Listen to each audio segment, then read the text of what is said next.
আসসালামু আলাইকুম, শুভ সন্ধ্যা। আশা করি আপনারা সবাই ভালো আছেন, সুস্থ আছেন। রোদ্দুর লাইভের ঈদ আয়োজনের পঞ্চম দিনে আপনাদের স্বাগত জানাচ্ছি। আমি মৌলি আক্তার।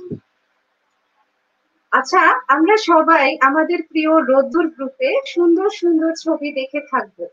গ্রুপের ওয়ালে এই সুন্দর সুন্দর ছবিগুলো আমাদের রোদ্দুর গ্রুপকে সমৃদ্ধ করে। তো এই সুন্দর সুন্দর ছবিগুলো আসলে কারা তোলেন?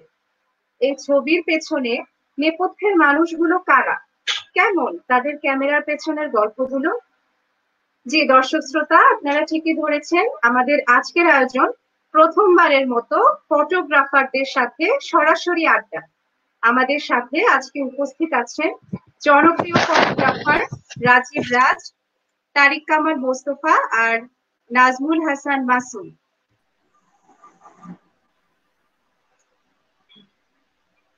ভাইয়া শুনতে পাচ্ছেন আমাকে? হ্যাঁ, শুনতে পাচ্ছি। ভালো আছেন আপনারা সবাই? জি, আমরা ভালো আছি। আপনি কেমন আছেন মৌলি? জি ভালো আছি। ঈদ কেমন কাটলো সবার? আলহামদুলিল্লাহ, ইনশাআল্লাহ ভালো। ভালো, সবারই ভালো কেটেছে আশা করি। আমার কথা আপনারা শোনা ভালো যায়? কেটেছে নিশ্চয়ই। আমার কথা শোনা হ্যাঁ যায় তারিক ভাই, রাজীব ভাই? জি তারিক ভাই জি শুনতে শোনা পাচ্ছি, যায়? জি শুনতে পাচ্ছি। জি জি আমরা কিন্তু আলহামদুলিল্লাহ, লাইভে তারিক ভাই, আমরা লাইভে চলে হ্যাঁ আসছি। হ্যাঁ, ওকে। আমরা এখন অন এয়ারে আছি। আমাদের মাঝে উপস্থিত আছেন আমাদের জনপ্রিয় ফটোগ্রাফার রাজীব রাজ, তারিক কামাল মোস্তফা আর নাজমুল হাসান মাসুম। এই তিন প্রিয় আলোকচিত্রী যারা আমাদের রোদ্দুর গ্রুপের ওয়ালটিকে সুন্দর করছেন, সমৃদ্ধ করছেন প্রতিনিয়ত তাদের তোলা সুন্দর সুন্দর ছবি দিয়ে।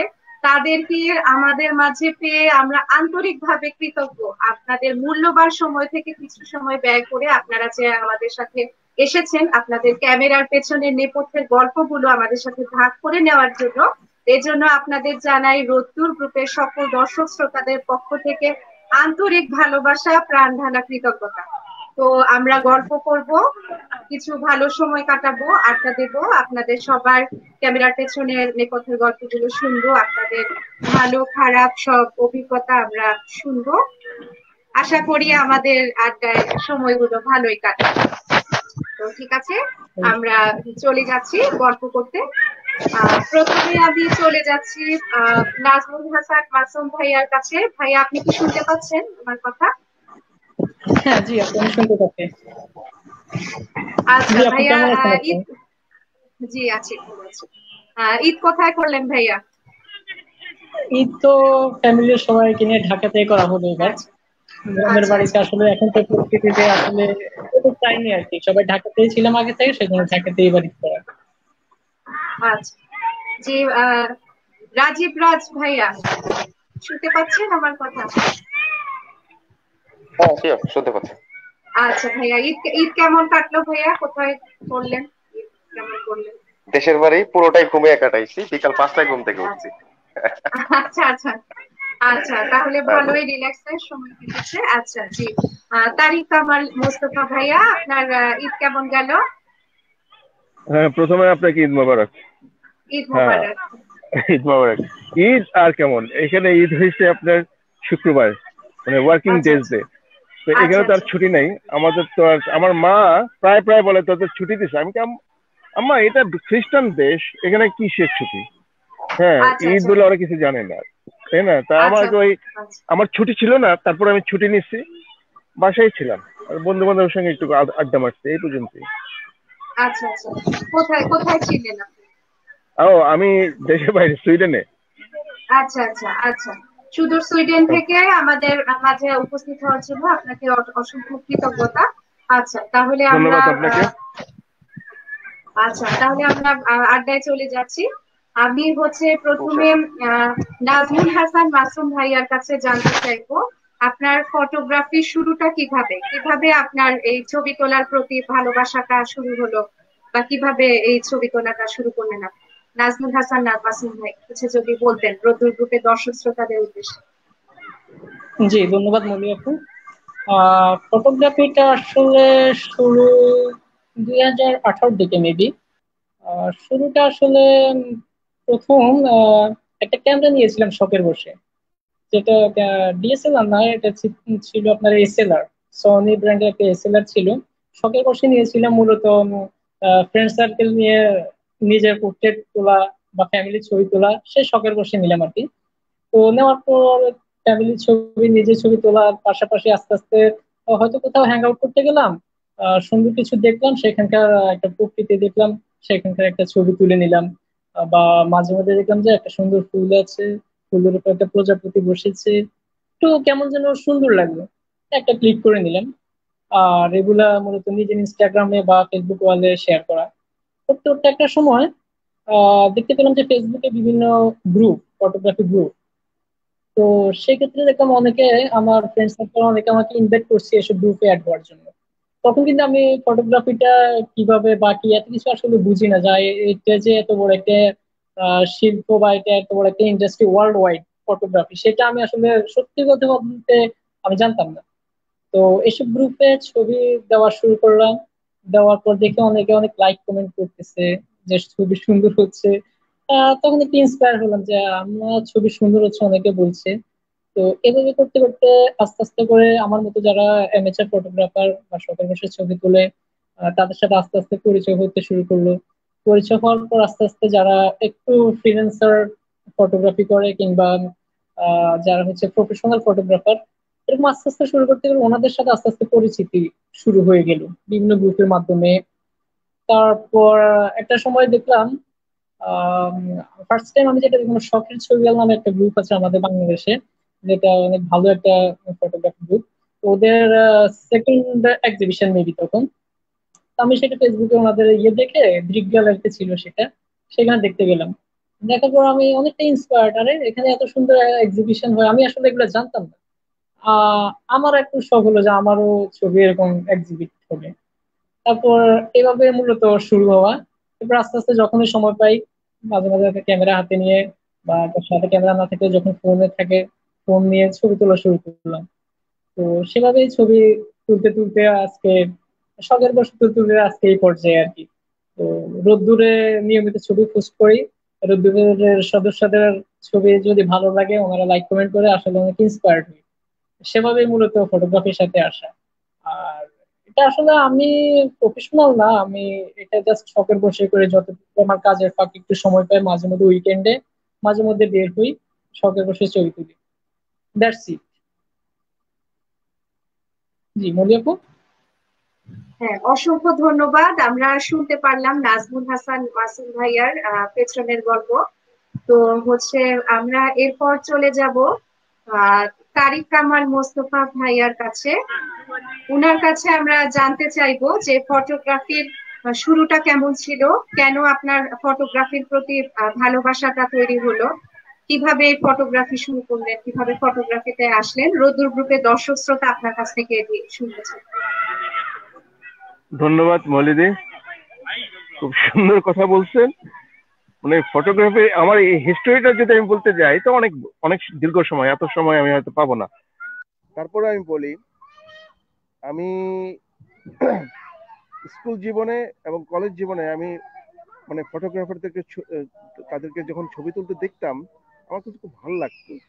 তো তখনও আমার ওইভাবে ফটোগ্রাফিটা আসে নাই। হ্যাঁ, তারপর আমি যখন ইউনিভার্সিটিতে পড়ি, তখন আমার মধ্যে এই জিনিসটা আরো বেশি হয়। কিন্তু আমার তখন মানে একটা এসএলআর ক্যামেরা কিনবো এত দাম দিয়ে, মা বাবা কখনোই দিবে না।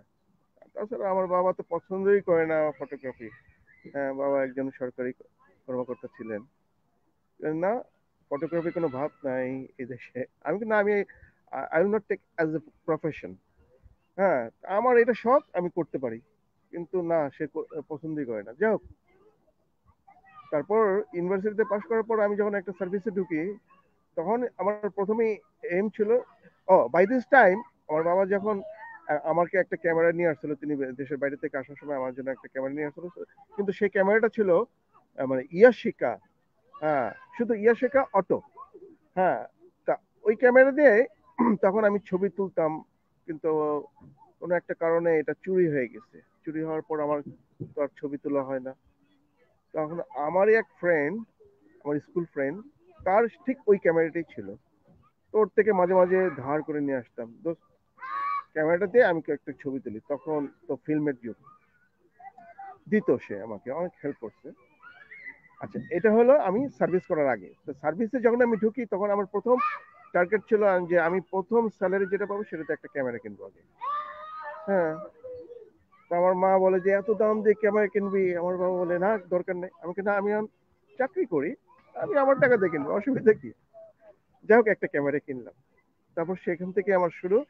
তা আমি ছবি তুলতাম, হ্যাঁ, এদিক ওদিক সেদিক সব জায়গায় ছবি তুলতাম। তা আমারই এক ফ্রেন্ড, সে একজন ভালো ফটোগ্রাফার বর্তমানে বাংলাদেশে, সাইফুদ্দিন হাসান চন্দন, সে আমাকে একদিন বলল যে তারিক, তুই বিপিএস এর মেম্বার হস না কেন? তুই ওখানে ছবি দিবি, দেখবো মানুষ, সবাই দেখবে, হ্যাঁ, তোর জন্য ভালো হবে। তখন তো আর এইসব ইন্টারনেটের যুগ ছিল না। তো আমি ঠিকই বিপিএস এর মেম্বার হলাম, সেটা 91 এর দিকে। তারপর থেকে এই যে আমি ছবি তুলি, শখের বসেই ছবি তুলি, এই পর্যন্তই, এখনো তাই করি। ধন্যবাদ মলিদি। অসংখ্য ধন্যবাদ, অসংখ্য ধন্যবাদ। আমরা শুনতে পেলাম তারিক কামাল মোস্তফা ভাইয়ের ক্যামেরার পেছনের গল্প, ফটোগ্রাফি শুরুর গল্প। এবার আমি চলে যেতে চাচ্ছি রাজীব ভাইয়ার কাছে। ভাইয়া, আপনি যদি একটু বলেন যে আপনার ফটোগ্রাফি শুরুটা কিভাবে হয়েছিল, কিভাবে ফটোগ্রাফিতে আসলেন? আচ্ছা, ধন্যবাদ মৌলি আপু। প্রথমে শুভেচ্ছা রোদ্দুরের সব মেম্বারদের, যারা কষ্ট করে সময় দিয়ে আমাদের তোলা ছবিগুলো দেখেন, সেখানে মন্তব্য করেন, সেখানে লাইক দেন। একটা ছবি দেখে সেখানে মন্তব্য করতেও সময় লাগে, তো এই পরিশ্রমটা করার জন্য সবাইকে ধন্যবাদ। আসলে ফটোগ্রাফিতে আসার ইচ্ছাটা বেসিক্যালি ছিল এরকম যে আমরা ছবি যখন দেখতাম ভালো লাগতো।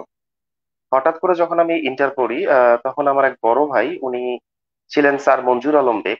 এখন যারা ফটোগ্রাফি করেন, আহ তাদের মধ্যে অনেকে হয়তো চিনেন বা সিনিয়ররা ভালো চিনবেন, স্যার মঞ্জুর আলম বেগ উনার স্টুডেন্ট ছিলেন। উনার আব্বু স্ট্রোক করার পর উনি ঢাকা ছেড়ে সিরাজগঞ্জে চলে আসেন। বাই দ্য ওয়ে, আমি সিরাজগঞ্জ থাকি।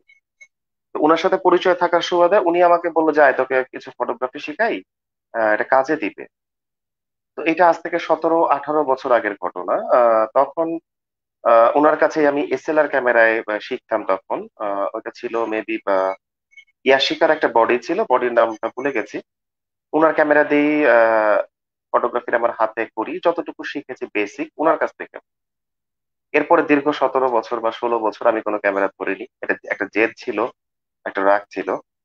আহ তো 2018 সালে আমি প্রথম ক্যামেরা কিনি সেপ্টেম্বরে।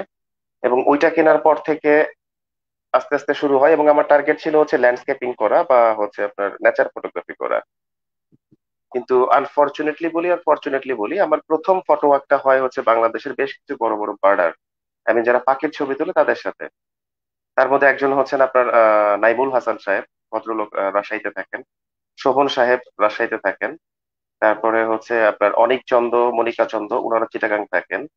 সৈয়দ আব্দু চিটাগাং থাকেন। তো এই বার্ডারদের সাথে যখন আমার প্রথম ফটো ওয়ার্কটা হয়, ওইটার থেকে আসলে পাখির প্রতি ভালোবাসা জন্মে যায়, এবং তারপর থেকে আমি পাখির ছবি ছাড়া অন্য কোনো ছবি তুলি না। হ্যাঁ, মাঝে মাঝে প্রজাপতির ছবি পেলে প্রজাপতির ছবিগুলো তোলা হয়। তো এই আমার ফটোগ্রাফিতে আসার পেছনে কারণ, বা ফটোগ্রাফার হয়েছি সেটা বলবো না, বাট হ্যাঁ, ফটোগ্রাফিতে আসার পেছনে কারণ এটা। শিখছি, এখনো শিখছি, শেখার মধ্যেই আছি মৌলিক। অসংখ্য ধন্যবাদ ভাইয়া, খুব ভালো লাগলো। আসলে তিনজন ফটোগ্রাফার, রোদ্দুর গ্রুপের দর্শক শ্রোতাদের পক্ষ থেকে আমি আবারও আপনাদের ধন্যবাদ জানাই। আপনারা কষ্ট করে আপনাদের মূল্যবান সময় ব্যয় করে আমাদের এই গল্পগুলো বলছেন। আপনারা সৌন্দর্যের পিপাসু, সৌন্দর্য প্রেমী, ভালো যে নাজমুল হাসান মাসুম ভাই যে বললেন প্রজাপতি, তারপর আপনি বললেন পাখির কথা। আসলে এইসব সুন্দর দৃশ্যগুলো আপনারা আমাদের জন্য কষ্ট করে ধারণ করে রাখেন। এই জন্য আসলেই সবার পক্ষ থেকে আপনাদের প্রতি কৃতজ্ঞতা। এই সুন্দর দৃশ্যগুলো না আপনারা মৌলি, সঠিক। হ্যাঁ, বেসিক্যালি জি কি হয়েছে বলুন। বলেন তো, এই যে নাজমুল ভাই দুইটা কাজ করেন। আমরা যে ফটোগ্রাফি গুলো করি, আউটপুটটা হ্যাঁ, কিন্তু দর্শকরা দেখেন, বাট ব্যাক স্টেজ যা আমরা করতে হয় এই জিনিসগুলো কিন্তু কোনো দর্শক দেখে না বা জানে না। যেমন আমি তারিক ভাইয়ের একটা ঘটনা জানি। উনি সুইডেনে একটা জায়গায় অন্ধকারের মধ্যে একটা শট নিতে যাচ্ছিল, একটা ছেলের একটা শট নিতে যাচ্ছে, মানে ক্যান্ডিড ফটো তোলার জন্য। আমি যে গল্পটা জানি, অন্ধকারের মধ্যে ওই ছেলের পিছনে একটা নিগ্রো ছিল, তো নিগ্রো থাকলে তো তাকে বোঝা যায় না। সে কোনো কিছু সেটিং করতে না পেরে হুট করে মানে শাটার চেপে দিছে যে হ্যাঁ তাড়াহুড়ো করে এসে তাকে ধরতে যায়, তুই আমার ছবি তুললি কেন, ছবি বের কর, ছবি ডিলিট কর। তো এই যে লাইভ থ্রেটিং, উনার একটা ব্যাপার আছে। নাজমুল সাহেব প্রজাপতির ছবি তুলছেন, তারপরে নাজমুল সাহেবের ফটোগ্রাফির ধারণাটা কিন্তু ডিফারেন্ট। উনি হচ্ছে লাইফস্টাইল বা আপনার ল্যান্ডস্কেপিং করেন, বেশি স্ট্রাকচারাল ফটোগ্রাফি করেন। যেমন সংসদ ভবনের কিছু ছবি আছে, অনেক সুন্দর সুন্দর ছবি আছে, যে ছবিগুলো অনেকে চুরিও করেছে, নিজেদের নাম দিয়ে চালিয়েছে, আবার ধরাও খেয়েছে। বৃষ্টির একটা ছবি আছে, অসাধারণ ছবি নাজমুল সাহেব। তো এই ছবিগুলো তুলতে গেলে কিন্তু আমরা যারা আছি তারা কিন্তু পাবলিক থাকে, বা যার ছবি তোলা হচ্ছে সে হয়তো জানলো না, বা হুট করে জেনে গেলে আহ দেখা যাবে যে কি হচ্ছে, আমাদের অনেক থ্রেটিং পেতে হয়। আবার আমার আমার ফটোগ্রাফি যেটা আছে বার্ডিং, এটাতে আমাদের এটার মধ্যে কিন্তু অনেক লাইফ রিস্ক থাকে। লাইফ রিস্ক মিনস হচ্ছে আমরা যখন ছবি তুলতে যাই আমাদের কিন্তু নট অনলি নেচারে যাচ্ছি, আমরা কিন্তু মানে বনে জঙ্গলে যে যাচ্ছি সেখানে কিন্তু সাপ খোপ থাকে। পাশাপাশি হচ্ছে আপনার আমরা নদীতেও যেতে হচ্ছে ছবির জন্য। তো এই নদীতে যাওয়া নিয়ে একটা ভয়ঙ্কর অভিজ্ঞতা আছে আমার। তারপর থেকে আমি আসলে পানি দেখলে ভয় পাই। তো এই যে আমাদের লাইফ রিস্ক গুলো, এই জিনিসগুলো, বা চোরাবালিতে, যেমন পদ্মার মধ্যে আমাদের ফটোগ্রাফার অনেকেই আছেন যারা পদ্মার চোরাবালিতে প্রায় বুক অব্দি ডুবে গিয়েছিল, আল্লাহ বাঁচাইছে, তারা ফেরত আসছে। তো ছবি তোলাটা আসলে আমাদের কতটা কষ্টের এটা কিন্তু কেউ বুঝতে চায় না বা কেউ জানেও না। অথচ আহ একটা ছবিতে অনেকেই সময় দেয়, যারা বোঝে যারা জানে তারা সময় দেয়। বাট একটা ছবিতে যদি একটু কষ্ট করে কেউ দেখে, বা আপনার আমার ছবি পছন্দ হলো, তারিক ভাইয়ের ছবি পছন্দ হলো, বা নাজবুল বা যে কোনো ফটোগ্রাফারের ছবি পছন্দ হলো, আপনার ছবিটা নিয়ে নেন, আমরা এর জন্য কিন্তু কোনো পেমেন্ট চাচ্ছি না অনলাইন থেকে। আমরা ফটোগ্রাফাররা চাইটা কি, আপনি আমার ছবি নিয়েছেন, আমার পারমিশন নেননি, সেটাও ঠিক আছে, বাট ছবিটা যেখানে পোস্ট করবেন অ্যাটলিস্ট ফটো ক্রেডিটটা দেন, যে এই ছবিটা অমুকে তোলা। এটাই কিন্তু আমাদের মানে প্রাপ্য সম্মানী।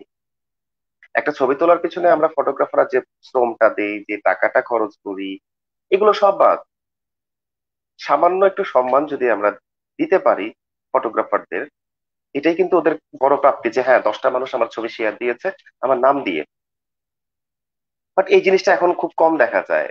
অনেককেই মাঝে মাঝে গিয়ে বলতে হয় যে ভাই ছবিটা কার নেওয়া, ছবিটার ক্রেডিটটা দিয়ে দেওয়া যায় না, এইভাবে বলতে হয়। এগুলো খুব কষ্ট লাগে আসলে আমাদের ফটোগ্রাফারদের। আমি আশা করি একমত হবে আমার সাথে তারিক ভাই এবং নাজমুল ভাই। মৌলি, আপনি যদি কাইন্ডলি তিনজনকে একসাথে আনতেন তাহলে এই ব্যাপারটা আমরা বেসিক্যালি আরো ভালোভাবে বলতে পারতাম। ঠিক।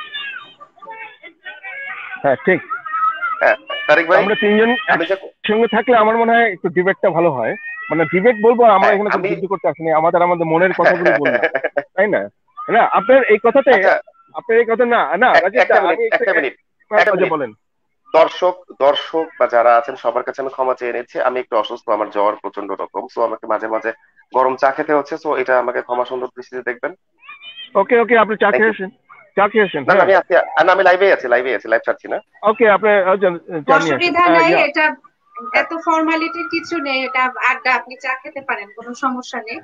তো না হচ্ছে, আমাদেরকে না না বলে দিই, আপনি আমাদের সঙ্গে থাকুন, সবাই জি যেন জি আমরা আমি সবার আছি তো, সবার কথা, আছি আছি। মানে কথা বলতেছে, আমি হয়তো বলছি আরেকজন একটা কথা মনে পড়লে হয়তো সে এটা মাঝখানে ঢুকতে পারে, অসুবিধা নেই। হ্যাঁ জি হ্যাঁ জি এটাই। হ্যাঁ। হ্যাঁ হ্যাঁ সেটাই। যান রাজীব দা, আপনি যান চা খেয়ে আসেন, জি, চা আমি নিয়ে খাচ্ছি আসেন। আমি খাচ্ছি। যান না, তো। এই যে এখানে খান, চলে কোনো না সমস্যা নেই। না মনে দিই আমার আচ্ছা, চলে আসছে। হ্যাঁ রাজীব দার কথাতে আমার একটা ঘটনা মনে পড়ছে, সেই ঘটনাটা আমার in my life, it was G happened last 1988, যখন একটা বিরাট বন্যা হইলো না বাংলাদেশে। হ্যাঁ, জি ইভেন আমার মনে আছে শ্যামলী রাস্তা তো ডুবে গেছেই, এবং কল্যাণপুরের রাস্তা ওখান থেকে নৌকা চলে, আমি নিজে দেখছি, আমি ছবিও তুলছিলাম ওই সময়। জি, আমার জন্ম ওই হয়েছিল সময় ওই বছর, আমি হ্যাঁ ওই আমি আগে বন্যা সময় নিয়ে আমি আসছিলাম মানে আমি হ্যাঁ হ্যাঁ নাজমুল ভাই। 1988 হ্যাঁ আচ্ছা, 88 মানে হ্যাঁ আমার 88 জন্ম যে সেই বন্যাটা ছিল, এইট। বছরে ওই সময় নাজমুল সাহেবের জন্ম। আকাশের জন্য আমার জন্ম হয়েছিল, সেটা মাঝে মাঝে প্রায় আরে শুনি, অনেক আরে আরে ভয়াবহ। আরে নজরুল ভাইরে তখন তার পিতামাতা কোলে করে নিয়ে নেয়, যদি আপনাদের এখানে বন্যা হয়ে থাকে, আমি জানি না ওখানে হয়েছে কিনা, কিন্তু ঢাকা আমাদের এলাকা হয়নি, পুরা অনেক এলাকায় হয়েছে। পুরা আমি আচ্ছা শ্যামলীতে তারিক ভাই আমরা হ্যাঁ আচ্ছা, আমরা ঘটনাটা গল্প, একটু শুনে আপনার নেই গল্পটা। তারিক ভাইয়ের কাছ থেকে। হ্যাঁ আমি শ্যামলীতে গেছি, আমি আর এক আত্মীয়ের বাসা যাব, তো ওখানে শ্যামল ডুবে গেছে। আমি ওখান থেকে এক লোক, আমার সঙ্গে আরো 2টা ছেলে ছিল, তারা আমার থেকেও অনেক, তখন ওই সময় আমি তো ইয়াং, আরো তারা আমার চেয়ে বেশি ইয়াং। ওকে, আমার সঙ্গে ছিল ক্যামেরা একটা। তো ওরা একটা ছেলেকে, বাচ্চা একটা ছেলে নৌকার মধ্যে ছিল, তাকে বলতেছে যে এই যাবি? না যাবো না। এখন বন্যার মধ্যে তাদের বাসায় আমি যাব তাদের সঙ্গে। এখন তারা কেমনে যাবে? এখন কোনো নৌকা যায় না। তখন কেন যাবি না, এই কথা বলছে ওই ছেলেগুলি। ওই বাচ্চা ছেলেটার নৌকা যে মাঝি, সে তখন একটা চিৎকার দিছে, ওই কিনা ভাইজান করে একটা চিৎকার দিছে। সঙ্গে সঙ্গে কোথেকে যেন কতগুলি ছেলে দৌড়ে আসতেছে, কি হয়েছে কি হয়েছে? এরা আমারে মারতে আসছে। আসলে মারার কোনো প্রশ্নই হয়নি। তো তাদের দিকে মানে ওরা সব দৌড়ে গেছে, আমার দিকে আসছে। আমাকে ভাই আপনি আমাকে মারেন কেন? আমি একজন সাংবাদিক। এইটা সাংবাদিক নাম বললে খুব সাংঘাতিক হয়ে যেত। এখন ভয় পেত, মানে রেসপেক্ট করতো। এখনো রেসপেক্ট আছে, তখনও রেসপেক্ট অন্যরকম ছিল একটা। হ্যাঁ, তারা বলছে এই সাংবাদিক সাংবাদিক, খবরদার ওরা কিছু করিস না। আর দুইটা যে ছিল ওরা যারা এই যে ঘটনাটা ঘটাইছে, একজন একটা দোকানের ভিতরে ঢুকে গেছে, আরেকজন কোথায় যেন পালাই গেছে। যাই হোক, এই ঘটনাটা এই কারণে বললাম যে ওই সময় মানুষের প্রতি মানুষের একটা রেসপেক্ট ছিল। হ্যাঁ, যে কোনো প্রফেশন হোক রেসপেক্ট ছিল, কিন্তু তারা হয়তো এই বিহেভটা তাদের ভালো হয়নি, যে দুইটা ছেলে বাচ্চা মাঝিটার সঙ্গে এইভাবে বিহেভ করছে। কেন যাবি না, মানে একটা থ্রেট, তাই না? আর ওদের এলাকা। তো এই ঘটনাটা মনে পড়তো এই কারণে যে ছবি তুলতে গিয়েও অনেক সময় অনেক বিপদে পড়তে হয়। জি, অসংখ্য ধন্যবাদ। আমরা খুব একটি উল্লেখযোগ্য ঘটনা, একটা সুন্দর অভিজ্ঞতা আমরা শুনতে পারলাম। আর আসলে এই জিনিসটি আমরা আসলে অনেকেই চিন্তা করে দেখি না, যে ফটোগ্রাফারদের যে কতটা পরিশ্রম করতে হয় একটা পাখির ছবি সঠিক অ্যাঙ্গেল থেকে তোলার জন্য। হয়তো বা দেখা যায় যে ঘন্টার পর ঘন্টা একটা নির্দিষ্ট পজিশনে বসে থাকতে হয়, তার অর্থ, তার সময়, তার পরিশ্রম, শারীরিক কষ্ট, তারপর মানসিক চিন্তা, কিভাবে কোন দিক থেকে ছবিটা তুললে ভালো আসবে। এই পরিশ্রম গুলো আসলে আমরা চিন্তাই করে দেখি না। আমরা চট করে ছবিটা নিয়ে নেই বা নাম ছাড়া, অনুমতি ছাড়াই শেয়ার করে দিই। তো এই আড্ডার এই পর্যায়ে আমি আপনাদের কাছে জানতে চাইবো আপনাদের জীবনের প্রথম ডিভাইসটির কথা, যেটা দিয়ে ছবি তোলা শুরু হয়েছিল। কি ছিল সেটা? মোবাইল ছিল না ক্যামেরা ছিল, বা কোন মডেলের ছিল? কেউ কি কিনে দিয়েছিল বা উপহার পেয়েছিলেন, নাকি নিজের টিফিনের পয়সা বাঁচিয়ে কেনা ছিল? সেই অভিজ্ঞতাগুলো একটু শুনতে চাচ্ছি। জি জি, আমার কথা তো বললামই। আমার প্রথম ক্যামেরাটা ছিল আমার বাবা আমাকে, তিনি দেশের বাইরে থেকে একটা নিয়ে আসছিল, ইয়াশিকা অটো। হ্যাঁ, এটা ছিল আমার প্রথম লাকি ওয়ান। না, শুনেন তারপর আমি বাংলাদেশে যখন সার্ভিস করি, তখন আমি নিজের পয়সা দিয়ে ইয়াশিকা FX3 একটা ক্যামেরা কিনলাম। তারপরে লেন্স টেন্স আলাদা ভাবে। হ্যাঁ, ওইটা দিয়ে আমি অনেক ভালো ভালো ছবি তুলছি। তখন ফিল্মের যুগ। হ্যাঁ, কারণ অনেক সময় আসলে এখন ডিজিটালের যুগ হয়ে, মানে আমি মনে করি যে ওই সময় যদি ডিজিটালটা থাকতো তাহলে আমার অনেক পয়সা সেভ হইতো, অনেকের অনেক পয়সা সেভ হইতো। কারণ ওই সময় তখন একটা ফিল্ম কিনতে গেলে 120 টাকা ফিল্মের দাম। সেই ফিল্ম যখন আমরা কিনতাম ভাই, টিফিনের 2 টাকা 5 টাকা করে বাঁচিয়ে একটা করে ফিল্ম কিনতাম। এবং আপনি জানেন যে আমি আসলে রেডি স্মাইল একটা শট নেওয়ার জন্য 14 বার বলতে হতো রেডি স্মাইল। একটা ক্যামেরায় ব্যাটারি লাগতো 3টা 4টা করে ভাই। 2টা ব্যাটারি দিয়ে এক রোল ছবি যেত না। সুতরাং আমাদের ভাই তখনকার দিনে 10 টাকার ব্যাটারি, 10 টাকার ব্যাটারি কিন্তু একটা ফিল্মের জন্য 10 টাকা 4টা ব্যাটারি কিনতে হতো। শুনেন, আমার সবচেয়ে কষ্ট হইতো, এই কষ্টটা আপনাদেরও হয়তো হয়েছে যদি আপনাদের ফিল্মের যুগে আপনারা ছবি তুলে থাকেন। আমার তো মনে হয় না যে নাজমুল ভাইয়ের ওই সৌভাগ্য হয়েছে। ওই সৌভাগ্য মানে কি, ওই সৌভাগ্য হয় না। নাজমুল ভাই যখন আসছে তখন ডিজিটালের যুগে এসে পড়ছে। না, আমি এটা দেখেছি, আমি এটা হাতে নিয়েছি। তখন ডিজিটাল অতটা অ্যাভেলেবল ছিল না। ডিজিটাল তখন অনেক কস্টলি ছিল। না, আপনি যখন ক্যামেরা নিছেন, না নাজমুল ভাই, আমি বলতেছি এই কারণে, আপনি যখন ক্যামেরা নিছেন তখন আপনি ডিজিটালের ওই মেমোরি কার্ড দিয়ে আপনি মানে ফিল্মের ক্যামেরাটা আপনি খুব একটা ইউজ করেন নাই বোধ হয়, আমি এটা আমার আমি আমার তো বললাম, আমি যখন শুরু করলাম 2018 সাল, তখন তো আপনি যে জিনিসটার কথা বললেন এটা মিউজিয়ামে দেখতে হবে, যে এটা তো এখন হ্যাঁ হ্যাঁ এখন যারা আছে তারা এটা তো চিনেও না। শুনেন, মজার ব্যাপারটা হয়েছে কি তখন মানে কোনো বিয়ে শাদীর ছবি তুলতে গেলে, জন্মদিনের ছবি হ্যাঁ, তুলতে আমি গেলে, সেটাই বললাম।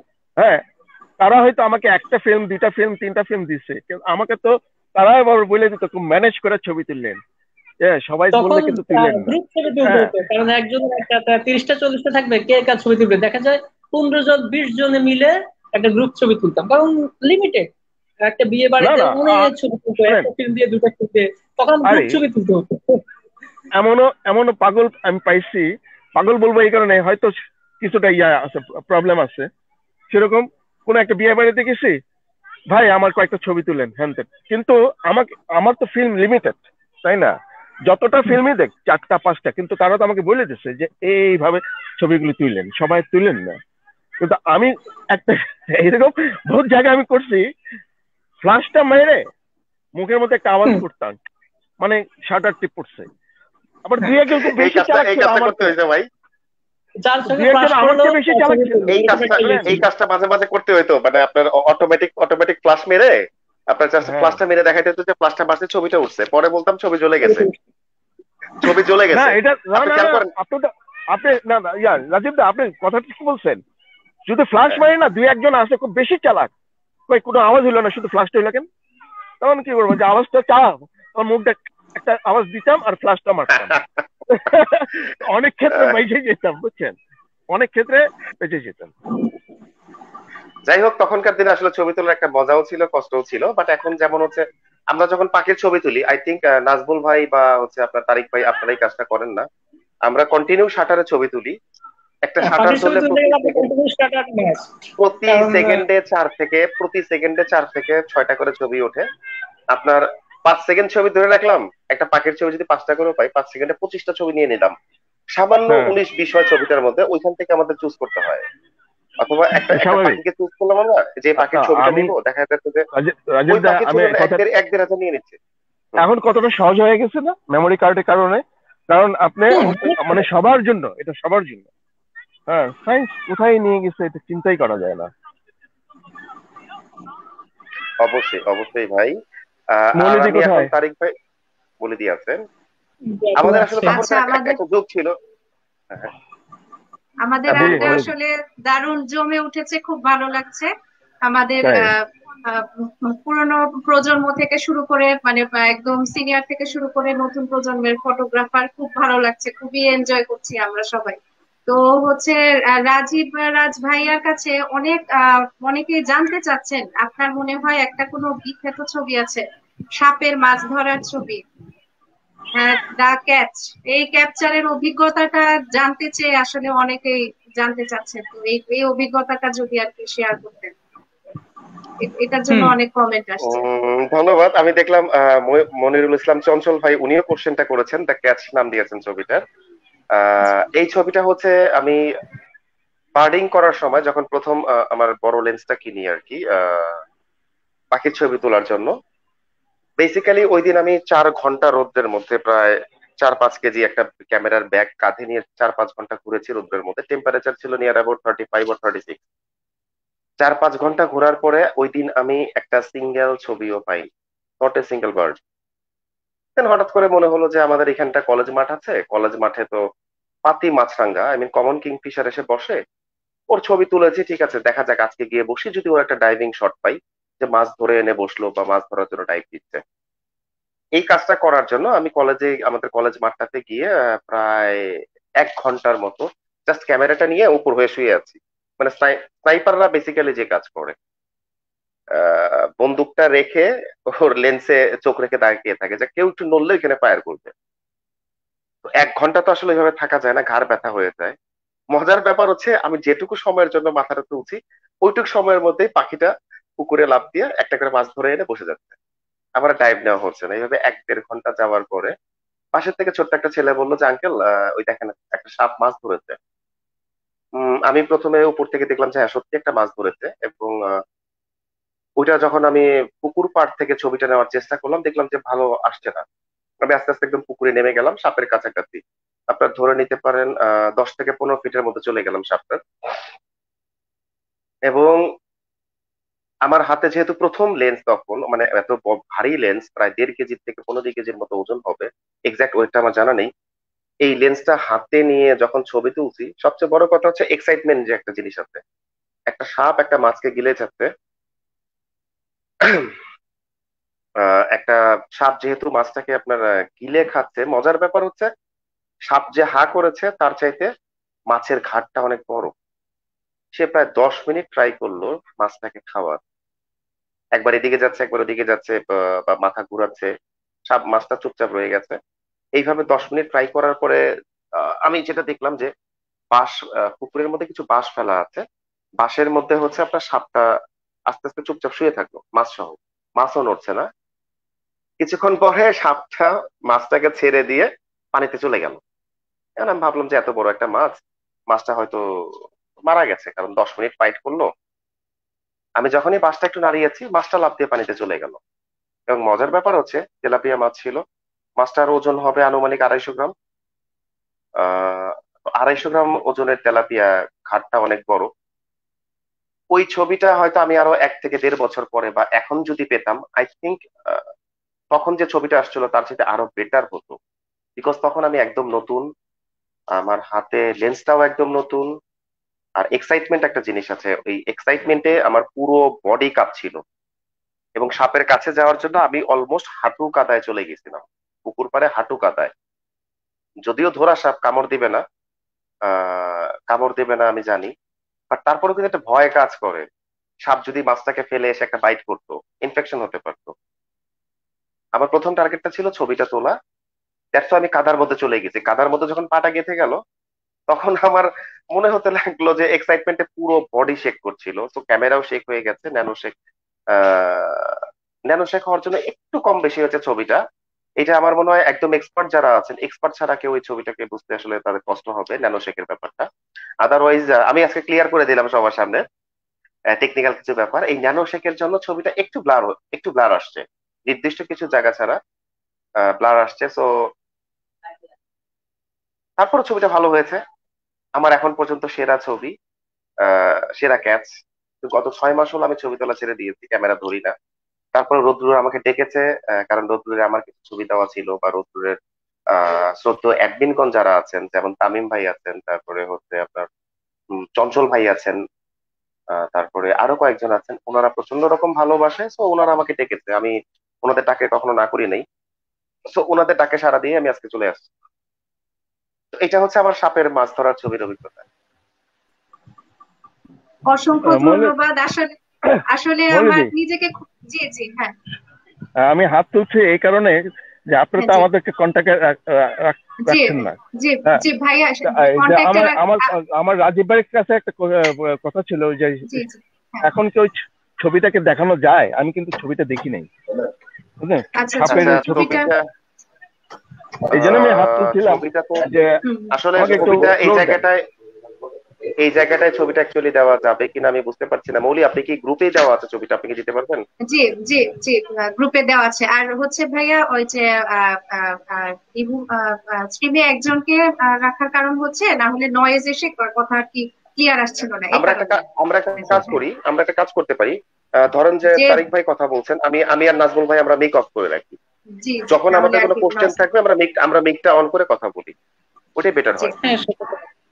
আচ্ছা আচ্ছা। আমার আসলে নিজেকে খুব সৌভাগ্যবান মনে হচ্ছে, মানে এত সাহসী একজন মানুষের সামনাসামনি বসে আমি কথা বলছি, আর এত বড় ফটোগ্রাফারদের সাথে আমি কথা বলার সুযোগ পেয়েছি। আসলে আমি সৌভাগ্যবান, আমি ধন্য। ঠিক আছে, রোদ্দুর না না, গ্রুপের এটা বলে না মৌলি, না এটা না না বলে না না, না আমরা না, এখনো এটা এটা এখনো এটা শিখছি, না বলবেন না।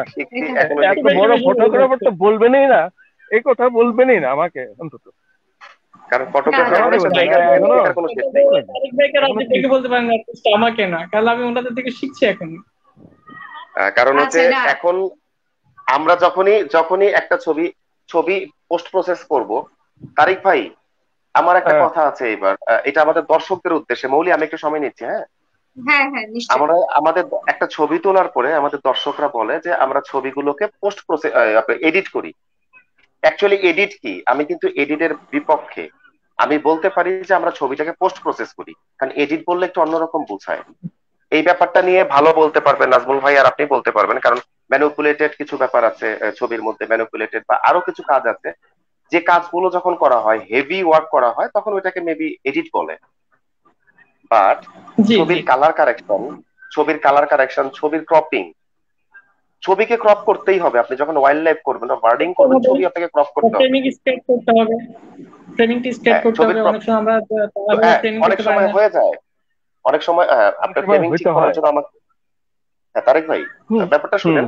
আমাদের ছবিটাতে যে কাজ করতে হয়, ছবিটাকে ক্রপ করতে হচ্ছে, কালার কিছুটা কারেকশন করতে হচ্ছে, অনেক সময় হরাইজন্টালে সোজা কম বেশি করতে হচ্ছে। এইটুকু ছোটখাটো কাজকে কিন্তু সবাই এডিট বলে আসলে অনেকে করে না ফেলে, না বাট আমার মনে হয় যে না এটাকে আমরা পোস্ট প্রসেসিং এডিট বলি। একটা জিনিস, পোস্ট না প্রসেসিং আরেকটা জিনিস। জি, আমি এডিট এটাই তো আমি এটাই বোঝাতে সরাসরি যেটা চাচ্ছি আমি বলি দর্শকদেরকে, হ্যাঁ আমাদের আমাদের রোদ্রের দর্শকদেরকে আমি এটাই বোঝাতে চাচ্ছি যে basically post processing and edit, এই দুইটার পার্থক্যটা। যখন আপনি একটা ছবি ম্যানুপুলেট করবেন, যে আকাশের চাঁদ, এক জায়গায় আকাশের একটা চাঁদ থাকলো, ওইখানে আপনি আরেক জায়গা থেকে একটা নিয়ে আসলেন, কি যেন বলে, একটা পাখি নিয়ে এসে আকাশের চাঁদের মাঝখানটায় বসিয়ে দিলেন, ব্যাকগ্রাউন্ডে কালার ছিল ব্ল্যাক, ওইটাকে আপনি রেড করে ফেললেন। তো এতগুলো কাজ যখন করলেন, ভারী ভারী কাজ, বা 3টা 4টা ছবি জোড়া দিলেন বা 50টা ছবি জোড়া দিলেন, যেমন স্কাই ফটোগ্রাফিতে 50টা 60টা 100টা ছবি জোড়া দেয়। আমি এক বড় ভাইকে দেখছি 344টা ছবি জোড়া দিয়েছিল একসাথে স্টারটেইলের জন্য। তো এগুলোকে কিন্তু আমরা এডিট বলতে পারি। কিন্তু যখনই আপনি কালার কারেকশনে যাবেন, আপনি যখন হচ্ছে ক্রপিং এ যাবেন, এটাকে কিন্তু আমার মনে হয় তারিক হুম, ভাই পোস্ট প্রসেসিং বলাটাই বেটার। হ্যাঁ ঠিক বললাম তো? জি, পোস্ট প্রসেসিং অবশ্যই। আচ্ছা। আমার কি আর ব্যাটারি কি ছিল, লাইট এত কমে গেল জি, কেন আমি বুঝতেছি না, দাঁড়ান। রাজীব ভাই, মাত্র আমি একটু অ্যাড করি। ব্যাপার হ্যাঁ, হচ্ছে আমাদের পোস্ট প্রসেসিং যেটা, এটা অবশ্যই করতে হবে, এটা ছবির সৌন্দর্য করার জন্য অবশ্যই করা। আর এডিট কিছু কিছু ক্ষেত্রে করা লাগে, কিন্তু একটু হলেও করা লাগে। এডিট যেমন এডিট তো করতে হবেই। হ্যাঁ, না এখন না, আমি কিছু কিন্তু কিছু আমি কিন্তু আমি কিন্তু আমি কিন্তু নাজমুল ভাই, এডিটের ব্যাপারটা বলছি কি, বার্ড ফটোগ্রাফিতে বা ওয়াইল্ড লাইফ ফটোগ্রাফিতে আমাদের কিন্তু এডিটের কোনো চান্স নেই। চান্স নেই, এডিটের রাইট। কোনো এডিটের কোনো চান্স নেই কেন? আপনি যখনই ম্যানিপুলেটেড কোনো ছবি ওয়াইল্ড লাইফ ফটোগ্রাফি কন্টেস্টে দিবেন, ওগুলো প্রথমে ডিসকোয়ালিফাই হয়ে যাবে, পুরো আর প্রথমে। ওখানে তো ওখানে তো আপনি পাখির ছবি তুললে এখানে এডিটটা কি করবেন? এখানে তো ক্ষেত্র নেই। আপনি যারা আমার ফ্যাশন না না, এডিট ফটোগ্রাফি করা, করেন এডিট এডিট এডিট করা যায় বস, এডিট করা যায়। যেমন ডাবল এক্সপোজে কিছু কাজ করতে পারি আমি। সেটা ধরেন তো একই সেটা তো জায়গায় বসে একটা, হ্যাঁ, হুম, ডাবল এক্সপোজও সেটা কিন্তু করে এডিটের সেটা মতো আপনি পড়ে। আপনি অবশ্যই কোনো এক্সিবিশনে সেটা এডিট করবেন না। ডাবল এক্সপোজার করলে সেটা কিন্তু ধরা যায়। আপনি হয়তো এডিট করলেন, এটা অবশ্যই। বুঝা যাচ্ছে না, তাতে তো বড় স্ক্রিন যাচ্ছে। যারা বিচার করবে তারা কিন্তু বড় স্ক্রিন দিয়ে করে একদম এক্স্যাক্টলি এটাকে ক্লিয়ার ধরা যাবে কিন্তু। আর হম ওখানে হম। আপনার না, red আমার আমার কমে সেটাই যাবে, কথা হচ্ছে যে বুঝে যাবে। আমরা যারা ওয়াইল্ড লাইফ ফটোগ্রাফি বার্ডিং করি, আমাদের কিন্তু এডিট করার অপশন নাই। আমাদেরকে কম্পিটিশনের জন্য অনলি কয়েকটা অপশন দেওয়া থাকে, আপনি কালার কারেকশন করতে পারবেন, আপনি ক্রপ করতে পারবেন, দ্যাটস ইট। এর বাইরে যদি আমার কোনো রকম ঘষা মাজা করি, হ্যাঁ আমাদের ছবি হ্যাঁ, ডিসকোয়ালিফাইড। আমি মনে করি তাই না? আমি দেখিনি যে কোনো এক্সিবিশনে হোক বা কোনো কি কি বলে যেন কন্টেস্টে হোক, মানে ম্যানিপুলেটেড ছবি গ্র্যান্ড করে। মানে সবাই এটা বলে থাকে যে ম্যানিপুলেশন করা যাবে না, না, থাকলে পোস্ট উল্লেখ করে প্রসেসিং দিতে হয়। আপনি করতে হবে। এর আপনি প্রায় আপনি ছবিতে যখনই ল্যান্ডস্কেপিং এ যাবেন, বা নেচার ফটোগ্রাফি, তখন ম্যানিপুলেটেড আছে, ওরা লিখে দেয়, ডিরেক্ট লিখে দেয় ইটস ম্যানিপুলেটেড, কি কি করা হয়েছে সব হতে ডিটেলস পারে, সহ কিন্তু লিখে যে দেয়। আমি এ পর্যন্ত দেখিনি, কারণ ম্যানিপুলেট করলে তো ছবি তার মৌলিক যে সত্তাটা হারায়। মৌলিক ছবি তো আর আমি ছবি থাকবে আপনাকে না, না না না, ম্যানিপুলেশন আমি ম্যানিপুলেশন। আপনাকে আমি মজার আমি জন্য তো নাজমুল মাঝে ভাই, মধ্যে করতে পারি, আমি নিজেও ম্যানিপুলেশন আমি করি, আবার এটা আমি ক্যাপশনে দিয়ে দিই মজার জন্য, বাট সেটা কিন্তু ছবি পরিপূর্ণতা পায় না। আমি পার্সোনালি আপনাকে আমি এক বড় ভাইয়ের ছবি দেখাবো, উনি ম্যানিপুলেটেড করছে। উনি হচ্ছে সূর্য ওঠার যে স্ন্যাপটা আছে, এটা নিচে হচ্ছে কেওক্রাডাঙ্গা চূড়া থেকে। আচ্ছা, আর জি, আচ্ছা নৌকা আমাদের আছে নৌকা আছে, সেটা আমাদের নিয়েছে হচ্ছে আপনার মিরপুর বেড়িবাঁধ। আচ্ছা। এটা আমাদের ডাবল আড্ডা এক্সপোজার আসলে করেছে আর কি। জমে উঠেছে, হ্যাঁ, খুব বলুন। প্রাণবন্ত আড্ডা হচ্ছে, খুব ভালো লাগছে আসলে। এই টেকনিক্যাল বিষয়গুলো আসলে জানতাম না, এই সব খুঁটিনাটি আসলে ফটোগ্রাফারদের প্রতি আমার শ্রদ্ধা অনেক বেড়ে যাচ্ছে। আর হচ্ছে আসলেই অসম্ভব কৃতজ্ঞ আমরা সবার পক্ষ থেকে। আমি আপনাদের প্রতি কৃতজ্ঞতা পোষণ করছি, এতটা প্যাশনেট আপনারা এই সুন্দর মুহূর্ত, একটা সুন্দর দৃশ্য ধরার জন্য, যে আসলে ভেতরে স্বপ্ন থাকতে হয়, ইচ্ছা থাকতে হয়, চেষ্টা থাকতে হয়, সময় দিতে হয়। এই সবকিছুর গল্পগুলো শুনতে আসলে খুব ভালো লাগছে। আর এডিটিং মৌলি, এগুলো। হ্যাঁ, জি জি। একটু আগে একজনকে দেখলাম আমাকে কোশ্চেন করলেন যে সাপের ছবিটা, দি ক্যাচ ছবিটা হ্যাঁ পুরস্কার হ্যাঁ। পেয়েছে। আর জি। বেসিক্যালি পুরস্কার পাইনি, এটা হচ্ছে বাংলাদেশে 2-3টা জায়গায় এক্সিবিটেড হয়েছে ছবিটা, আর হচ্ছে ইন্ডিয়াতে একটা এক্সিবিশন এটা গিয়েছিল। এর পাশাপাশি আরো 2টা কম্পিটিশন কাম এক্সিবিশন ছিল, যেটা মে জুন মাসে হওয়ার কথা ছিল কলকাতাতে। ওরা ওয়াইল্ড লাইফ ফটোগ্রাফির উপরেই কম্পিটিশন এবং এক্সিবিশন করে। এইখান থেকে হচ্ছে আমার এই সাপের ছবিটা 2টা গ্রুপ থেকেই জুরি এবং দর্শকদের চয়েসে ফাইনাল রাউন্ডে কম্পিট করছে। ও কানিজ রাজ্জাক রানী, উনি হচ্ছে কোশ্চেনটা করে বলেছিলেন ছবিটা বোধহয় পুরস্কার পেয়েছে। না, এটা হচ্ছে ফাইনাল রাউন্ড অব্দি গিয়েছে। ফাইনাল রাউন্ড অব্দি মানে হচ্ছে এই ছবিটা ছবিটা ওরা এক্সিবিশনের দিন ওদের ওয়ালে টাঙাবে, এবং এটার মধ্যেই ওয়াইল্ড লাইফ কন্টেস্টের মধ্যে জাজ করা হবে। তো ফাইনাল জাজ হতে গেলে 3টা পয়েন্ট থাকে। প্রথম পয়েন্ট হচ্ছে দর্শকদের ভোট লাগবে। দর্শকদের ভোট পাওয়ার পরে জুরি বোর্ডের কাছে যাবে, যেটা ফাইনাল রাউন্ডে যাওয়া যায় কিনা। দেন হচ্ছে জুরি বোর্ডের কাছে গেলে ওরা ছবিটার অরিজিনালিটি কি, আমার কাছ থেকে রিয়েল ফাইলটা চায়। র ওইটাতে যখন ফাইলটা চাপ। প্রুফ হয়ে যায়, র ফাইলটা চায়, ওইটা যখন প্রুফ হয়ে যায় যে এটা আমার, দেন ওরা সবাই মিলে ভোটাভুটি করে ছবিটাকে ফাইনাল রাউন্ডে নিবে কি নেবে না এই ডিসিশনটা নেয়। তো সেই ক্ষেত্রে এইভাবে 2টা এক্সিবিশন কাম কম্পিটিশনের ফাইনাল রাউন্ডে আমার ছবি দিয়েছে। বাট আনফরচুনেটলি কোভিড এর জন্য কলকাতার এক্সিবিশন গুলো এখন স্টপ আছে। তো দোয়া করবেন রোদ্রের দর্শকরা ছবিটা অ্যাটলিস্ট সেরা 10-এর মধ্যে যেন থাকে, পুরস্কার না পেতে পারি, আচ্ছা, সেরা 10-এর মধ্যে। আর মৌলি, আপনি শুভকামনা চাইলে, রইল। হ্যাঁ, ধন্যবাদ, আপনি চাইলে গ্রুপ থেকে ছবিটা আসলে এখানে এনে পোস্ট করতে পারেন, কারণ আমি যদি জি। এখান থেকে সরে যাই ছবিটা দেওয়ার জন্য, আমি লাইফ থেকে সরে না যাব। না, আমরা দিয়ে দেব। আমরা রোদ্দুরের পেজে, রোদ্দুরের গ্রুপে হচ্ছে আবার আমরা এনে রিপোস্ট করব। এবার আমি চলে যাচ্ছি নাজমুল হাসান মাসুম ভাইয়ের কাছে। আমরা হচ্ছে রাজীব রাজ ভাইয়ার প্রিয় বিষয় ওয়াইল্ড লাইফ, এই সম্পর্কে আমরা ধারণা পেলাম। আমি নাজমুল হাসান মাসুম ভাইয়ের কাছে জানতে চাইবো যে আপনার প্রিয় বিষয় কি, বা হচ্ছে আপনার যদি এরকম কোনো স্মরণীয় ঘটনা থাকে বা বিশেষ উল্লেখযোগ্য কোনো ছবি থাকে, তো সেটা সম্পর্কে আমি একটু জানতে চাই। আচ্ছা, ধন্যবাদ। রাজীব ভাই তো স্পেশালি ওয়াইল্ড লাইফ করে, আর যিনি একটা বিষয় নিয়ে জানেন তিনি অনেক দক্ষ। আর যারা সবকিছু নিয়ে একটু একটু জানেন তারা কিন্তু কোনো বিষয়ে দক্ষ না। তো আমি একটা অন্যরকম, আমি যে কোনো কিছু সামনে পড়লে আমি এটা নিয়ে একটু করার চেষ্টা করি। তো স্পেশালি আমার কাছে হচ্ছে আমি মূলত নেচার ফটোগ্রাফি, ল্যান্ডস্কেপ করি। আর মাঝে মাঝে আমার কাছে লাইফস্টাইল ফটোগ্রাফিটা, স্ট্রিট লাইফ স্টাইলটা আমার খুব ভালো লাগে। আর ইদানিং আমাকে আরেকটা জিনিস টানে, যেটা হচ্ছে ম্যাক্রো, ওয়াইড লেক ম্যাক্রো, যেটা ক্যামেরার চাইতে ফোনে করা সবচেয়ে বেশি সুবিধা। আর আমি এটা করার চেষ্টা করতেছি ইদানিং। আর এটা নিয়ে অবশ্য অনেক বিতর্ক সৃষ্টি হয় আমাদের দেশে। ম্যাক্রো ফটোগ্রাফিটা অনেকে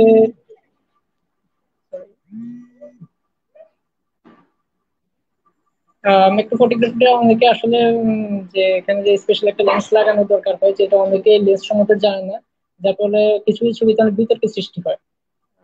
তো সেক্ষেত্রে অনেকে হচ্ছে ভাইয়া যেটা বললো যে এডিটের কথা, অনেকে এভাবে বলে যে কিভাবে এডিট করলেন, বা কিভাবে মোবাইল দিয়ে এত শার্প ছবি কিভাবে হয়, কিংবা মোবাইল দিয়ে কিভাবে ব্যাকগ্রাউন্ড এত ব্লার হয়, এটা কিভাবে এডিট করলেন। লাস্ট উইকে মেবি বা তার আগের সপ্তাহে আরো দূরে কভার পেজে যে আমার ছবিটা কভার হলো প্রজাপতি, এটা কিন্তু আমি ফোন দিয়ে তুলেছিলাম। তো এগুলো নিয়ে অনেকে আবার আরেকটা গ্রুপে এটা নিয়ে অনেক বিতর্ক হয়েছিল যে এটা ফোন দিয়ে এটা কিভাবে। আচ্ছা, সেদিকে আমরা না যাই।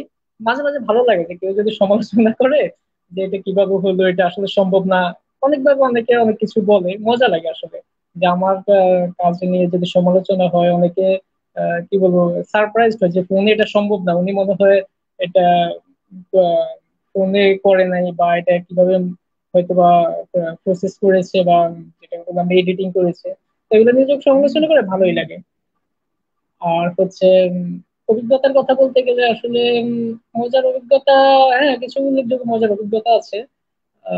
আমি যখন প্রথম ক্যামেরা হাতে বের হই, একেবারে প্রথম দিকে, তো একদিন আমি চন্দ্রিমা উদ্যানের দিকে যাচ্ছিলাম আর কি, বিজয় সরণি মোড় হয়ে চন্দ্রিমা উদ্যানের দিকে যাচ্ছি। তো ক্যামেরা নিয়ে আমি এটাকে বলে হচ্ছে আপনার যে বাসানি নগর থিয়েটার, এটার অপোজিটে আমি একটা শট নিচ্ছিলাম। হঠাৎ করে দূর থেকে একটা ছেলে দৌড়ে এসে আমাকে পিছন থেকে জড়ায় ধরলো। হঠাৎ করে বাবা আচমকা, আমি তো ভয়ে অস্থির, আমার তো মানে অস্থির, এটা কি ছিনতাইকারীর কবলে পড়লাম, নাকি সন্ত্রাসী, নাকি কি, নাকি মলম পার্টি, অজ্ঞান পার্টি, আমি তো অস্থির। উনি, আমি বললাম ভাই আপনি কে, আপনি কে, আপনি আমাকে এভাবে বলেছে, আরে ভাই আপনি তো আমার প্রাণের ভাই, এই বলে এই ঝাপটা ঝাপটি, মানে অনেক জড়াজড়ি করতেছে, ঝাপটা ঝাপটি করতেছে। তো আমি বললাম আপনি কে, আপনি কে ভাই? বলে যে ওই যে ভাই আপনি আমাকে চিনলেন না, আমি তো ধরে নিয়েছি মনে হয় আজকে আমার মানি ব্যাগ, ক্যামেরা যা আছে সবই যাবে। তো পরে উনি বললো যে উনি আমার ফেসবুকে অ্যাড আছেন, উনি আমার মতো ছবি তুলে। তো সত্যি বলতে কি ফেসবুকে অনেকে অ্যাড আছে, দেখা যায় স্পেশালি কাউকে চেনা, আবার অনেক সময় দেখা যায় পরিচিতি ওইভাবে ব্যক্তিগত ভাব থাকে না, যার ফলে হঠাৎ করে বোঝাও যায় না। পরে জানলাম আর কি উনি আমার ফেসবুকে অ্যাড আছে। তো যাই হোক বলতে হ্যাঁ ঠিক আছে, আমি তখন ওনাকে ওইভাবে চিনি নাই, তাও নাচে চেনার মতো ভান করছে, হ্যাঁ ঠিক আছে ভাই আমি এখন চিনতে পেরেছি এই বলে। দেখ শুনলাম আসলে এটা অনেক মজার যে যখন বাইরে কোথাও যাই, হঠাৎ করে যে লোকটা আমাকে এসে ধরলো, চিনলো, এটা কিন্তু ফটোগ্রাফির সুবাদে, না হলে ওনার সাথে আমার জীবনে কখনো দেখা হয়নি, কথা হয়নি, ওর নামও ইভেন জানি না। এটা ভালো লাগবে। আবার এটা হচ্ছে ফার্স্ট টাইম। সেকেন্ড টাইম আবার, সেকেন্ড টাইম রমনা পার্কে এরকম অনেক ঘটনা ঘটেছে। একবার আমি ছবি তুলছিলাম, ফুলের ছবি তুলছিলাম, এক তুলছিলাম মোবাইলের। তো পিছন থেকে এক ভদ্র মহিলা, উনি মেবি ওনার হাজবেন্ড আর ওনার বাচ্চা নিয়ে ওনারা ফ্যামিলি হ্যাং আউটে এসেছে, ছবি তুলতেছেন। ওনার হাজবেন্ড, উনি ফোজ দিচ্ছেন, ওনার হাজবেন্ড ওনার ছবি তুলতেছেন। পুরো নামটা না বলি, হয়তো বা দূরে অ্যাডও আছেন, উনি হয়তো আবার একটু কি মনে করেন, সেই জন্য আমি নামটা না বলি। তো উনি আমাকে বললো এই যে হ্যালো শুনছেন, এই যে হ্যালো শুনছেন। আমি তো চিন্তা করি না যে কেউ আমাকে ডাকছে, বা আমাকে কেউ ডাকবে এখানে, আমি তো একা এসেছি। তো উনি আমাকে ডাকছেন। তা আমি শুনি না, বা আমি খেয়াল করি না কাকে ডাকছেন কে। পরে এসে আমাকে বললো যে আমি আপনাকে ডাকছি, আপনি নাজবুল ভাই না? আমি বললাম হ্যাঁ। আপনার মেয়ে কেমন আছে, আমি তো আপনাকে প্রায় দেখি। আমি বললাম আপনি কই?" ওই যে আমি অমুক। তখন আমি কিন্তু ওনাকে চিনি না, সত্যি কথা বলতে, যেটা অ্যাড আছে বাট চিনি না। পরে পিছন থেকে বলে আছে ঠিক আছে আপনার ছবি আমার ভালো লাগে, আমিও ছবি তুলি। আমি বললাম, হ্যাঁ আপনার ছবি আমার ভালো লাগে। তো সন্ধ্যার পরে ওই দিন বিকেলে, সন্ধ্যার একটু আগে অনেক ঝড় শুরু হলো, কালবৈশাখী ঝড় শুরু হলো। পরে বাসায় আসলাম। বাসায় আসার পর উনি দেখে আবার ইনবক্স করলো আমাকে যে আপনি বাসায় ঠিক মতো পৌঁছেছেন কিনা। আমিও ওনাকে বললাম হ্যাঁ ঠিক আছে। এবার আসলে কিন্তু চিনলাম ভালো করে। এখন টুকিটাকে প্রায় মাঝে মাঝে কথাবার্তা হয়। এটা আসলে অনেক মজার অভিজ্ঞতা। তারই এক সপ্তাহ পরে আবার, আমি রমনা পার্কে, এক সপ্তাহ বা 2 সপ্তাহ পরে হবে এরকম, আবার রমনা পার্কে ছবি তুলতে গেলাম। সেম আবার একজন ভাইয়া, উনি ওনার মডেল বা ওনার ফ্রেন্ড, যাই হোক ওনার এক মহিলা মেয়েকে নিয়ে পোর্ট্রেট করছে ওনার মডেলের। পেছন থেকে আমাকে বললো আরে ভাইয়া আপনি নাজমুল ভাই না? তো এগুলো আসলে আমি আসলে ওনাকে ওইভাবে চিনা হয় না, কারণ 5,000 ফ্রেন্ড থাকে, আসলে সবাইকে ব্যক্তিগতভাবে তো ওইভাবে চিনা হয় না। যে আমাকে রিকোয়েস্ট করেছে আমি অ্যাকসেপ্ট করে নিচ্ছি, বা আমিও যার ছবি ভালো লাগছে এভাবে ইয়ে করে দিচ্ছি। রাজীব ভাইকেও হয়তো পার্সোনালি আগে চিনতাম না, কিন্তু কিছু কিছু ক্ষেত্রে হয়তো চিনতাম, যেমন তারেক ভাইয়ের সাথে আগে পরিচয় ছিল না, আজকে পরিচয় হলো। তো সেই ক্ষেত্রে আসলে এগুলো কিন্তু ফটোগ্রাফির সুবাদে, যে একটা আসলে জায়গায় গেলে আসলে একজনকে ব্যাপারটা চিনছে, হয়েছে কি, এই এই এটা আসলে অনেক মজা। ফটোগ্রাফিতে আসার জন্য আমাদের সবারই লাইফে কিছু না কিছু চেঞ্জ এসেছে, যেটা হচ্ছে যে আগে হয়তো আমাদেরকে কেউ চিনতো না। যখন থেকে আমরা ক্যামেরা হাতে নিয়েছি বা টুকটাক কাজ করছি, তখন থেকে কিন্তু অনেক মানুষ আমাদেরকে চিনে, বা আমরা হয়তো চিনি না, তারা আমাদেরকে চিনে, তারা আমাদেরকে হয়তো এমনও দেখা গেছে আমি বিভিন্ন গ্রুপের প্রোগ্রামে আসছি, যেমন পেন্সিলের প্রোগ্রামে যাই, তারপরে আরো স্বরলিপির প্রোগ্রামে গিয়েছি, অথবা হ্যাঁ, দুই একটা এক্সিবিশন পেন্সিল দিয়েছি। পেন্সিলে যায় অনেকের সাথে তখন ব্যক্তিগত একটা মজা আসলে এটা। তখন তখন তখন দেখা গেছে যে বিভিন্ন গ্রুপে আসলে দুর্ভাগ্যজনক ভাবে রোদ্রের প্রোগ্রামে এখন পর্যন্ত অ্যাটেন্ড করতে পারিনি। বাট এই যে রোদ্দুর এক্সিবিশন বা প্রোগ্রামে নেক্সট টাইম হলে আমরা অবশ্যই আসবো। আসলে বলি হ্যাঁ, আপনার কাছে হ্যাঁ, হ্যাঁ। প্রশ্ন, আপনাদের প্রোগ্রাম কবে হ্যাঁ, দেখবেন? রোদ্দুর রোদ্দুর সম্মানিত বোধ করছে আপনাদেরকে পেয়ে। রোদ্দুর আসলে স্বপ্নে বিশ্বাস করে, স্বপ্নিক মানুষদের ভালোবাসে। রোদ্দুর স্বপ্নের চর্চা করতে পছন্দ করে। সাহিত্য শিল্প সবকিছু মিলিয়ে শুদ্ধতা, সংস্কৃতি, আমরা এসবের চর্চা করতে পছন্দ করি। আমরা ভালোবাসি। আমরা আমরা চাই স্বপ্নিক মানুষরা আমাদের সাথে থাকুন। হ্যাঁ, আসলে আহ আহ, অনেক কৃতজ্ঞতা আমাদেরকে সময় দেওয়ার জন্য। এবার আমি রাজীব রাজ ভাইয়ার কাছে জানতে চাইবো। আহ, ভাইয়া, আপনি কি পেশাগত হ্যালো। ফটো? জি, জি, তারিক আচ্ছা, ভাই আচ্ছা। মনে হয় নেটওয়ার্কের আসছে। সমস্যার জন্য ডিসকানেক্ট হ্যাঁ, হয়েছিলেন।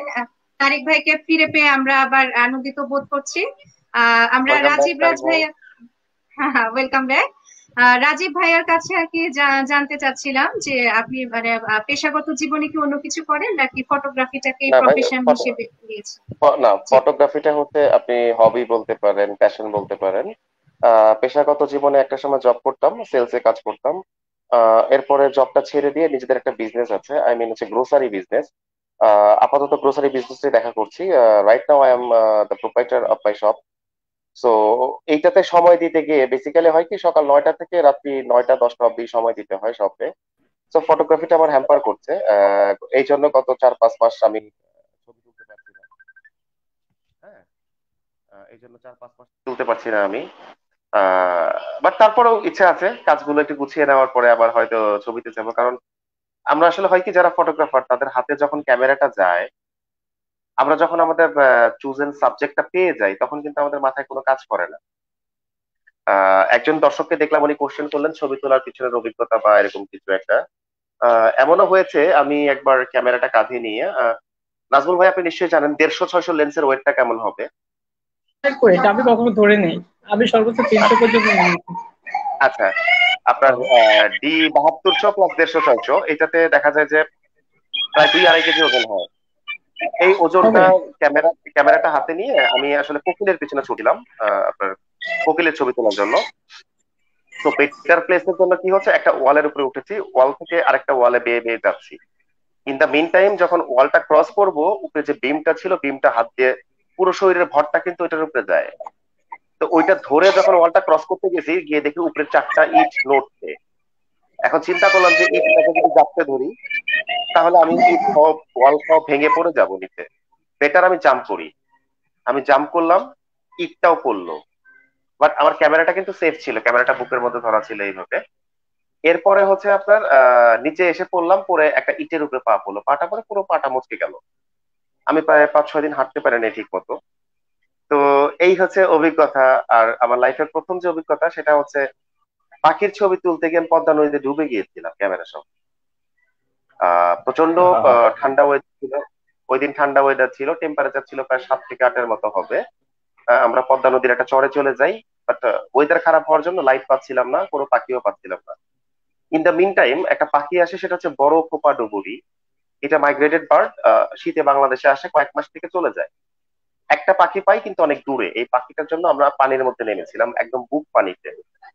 7-8 ডিগ্রি টেম্পারেচার, এর মধ্যে পানিতে টেম্পারেচার তো আরো ঠান্ডা থাকে। আর পদ্মা নদীতে যারা গোসল করেছেন বা যারা নেমেছেন তারা জানেন, পদ্মা নদীতে কিন্তু পানির নিচে প্রচন্ড স্রোত থাকে। তো কোথাও দাঁড়িয়ে থাকতে পারছিলাম না। তো ওই পাখির পেছনে দৌড়াতে দৌড়াতে এমন একটা অবস্থা হলো, আমি ধাপ করে ডুবে যাই ক্যামেরা সহ। প্রথমবার ক্যামেরাটা বাঁচাতে পারি, প্রথমবার যখন ডুবে যাই তখন ক্যামেরাটা বেঁচে যায় হাতের উপরে। বাট সেকেন্ড টাইম যখন আমি ডুবে যাই, ক্যামেরা সহ ডুবে যাই। এন্ড আই থিঙ্ক খুব বেশি হলে 10 সেকেন্ডের মতো পানির নিচে ছিলাম।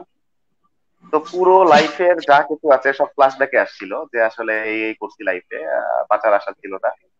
তো আমাদের ভেরি এক বড় ভাই আছেন, ইন্টারেস্টিং। ফটোগ্রাফিতে বড়, আমার জুনিয়র, বাট ফটোগ্রাফিতে আমার বড় হয়। উনি হচ্ছে শোভন আহমেদুজ্জামান। উনি খুব ভালো ফটোগ্রাফার। শুভ আসলে তো হুম। হ্যাঁ, তো শোভন ভাই ছিল আমার পিছনে বেসিক্যালি। শোভন ভাই আমাকে পিছন থেকে প্রথমবার বাঁচাতে আসে, আমি তাকে চাপতে ধরি, উনি আমাকে ছেড়ে দেয় যে আর একটু পানি খা। তো পানি না, এর কিছু রিজন আছে। উনি যেটা করেছিল ঠিক করেছিল, কারণ আমি যদি পানিকে নড়াচড়া না করতে পারতাম, তাহলে পরে মানে হতো না। যাই হোক, পানি খাওয়ার পর আমি যখন একটু নিজের শরীরটাকে ছেড়ে দিই, আমার মনে হচ্ছে শরীরটাকে ছেড়ে দিই, তখন হচ্ছে যখন ছেড়ে দিয়েছি, তখন উনি আমাকে পেছন থেকে 2টা ধাক্কা দেয়। খুব বেশি হলে আমাকে 2 ফিট এগিয়ে দেয় উনি। 2 ফিট এগোনোর পরে পায়ের নিচে মাটি পাই আমি। দেন হচ্ছে আমার যিনি বার্ডিং এর গুরু আছেন, আপনার নাইমুল হাসান ভাই, উনি রাজশাহীতে একজন ইঞ্জিনিয়ার। বার্ডিং এর হাতে করি ওনার কাছে আমার। তো উনি আমাকে টেনে তোলে, এবং সেই সাথে ছিলেন আমার 2টা বড় ভাই, সৈয়দ আব্দু এবং অনিক চন্দ্র।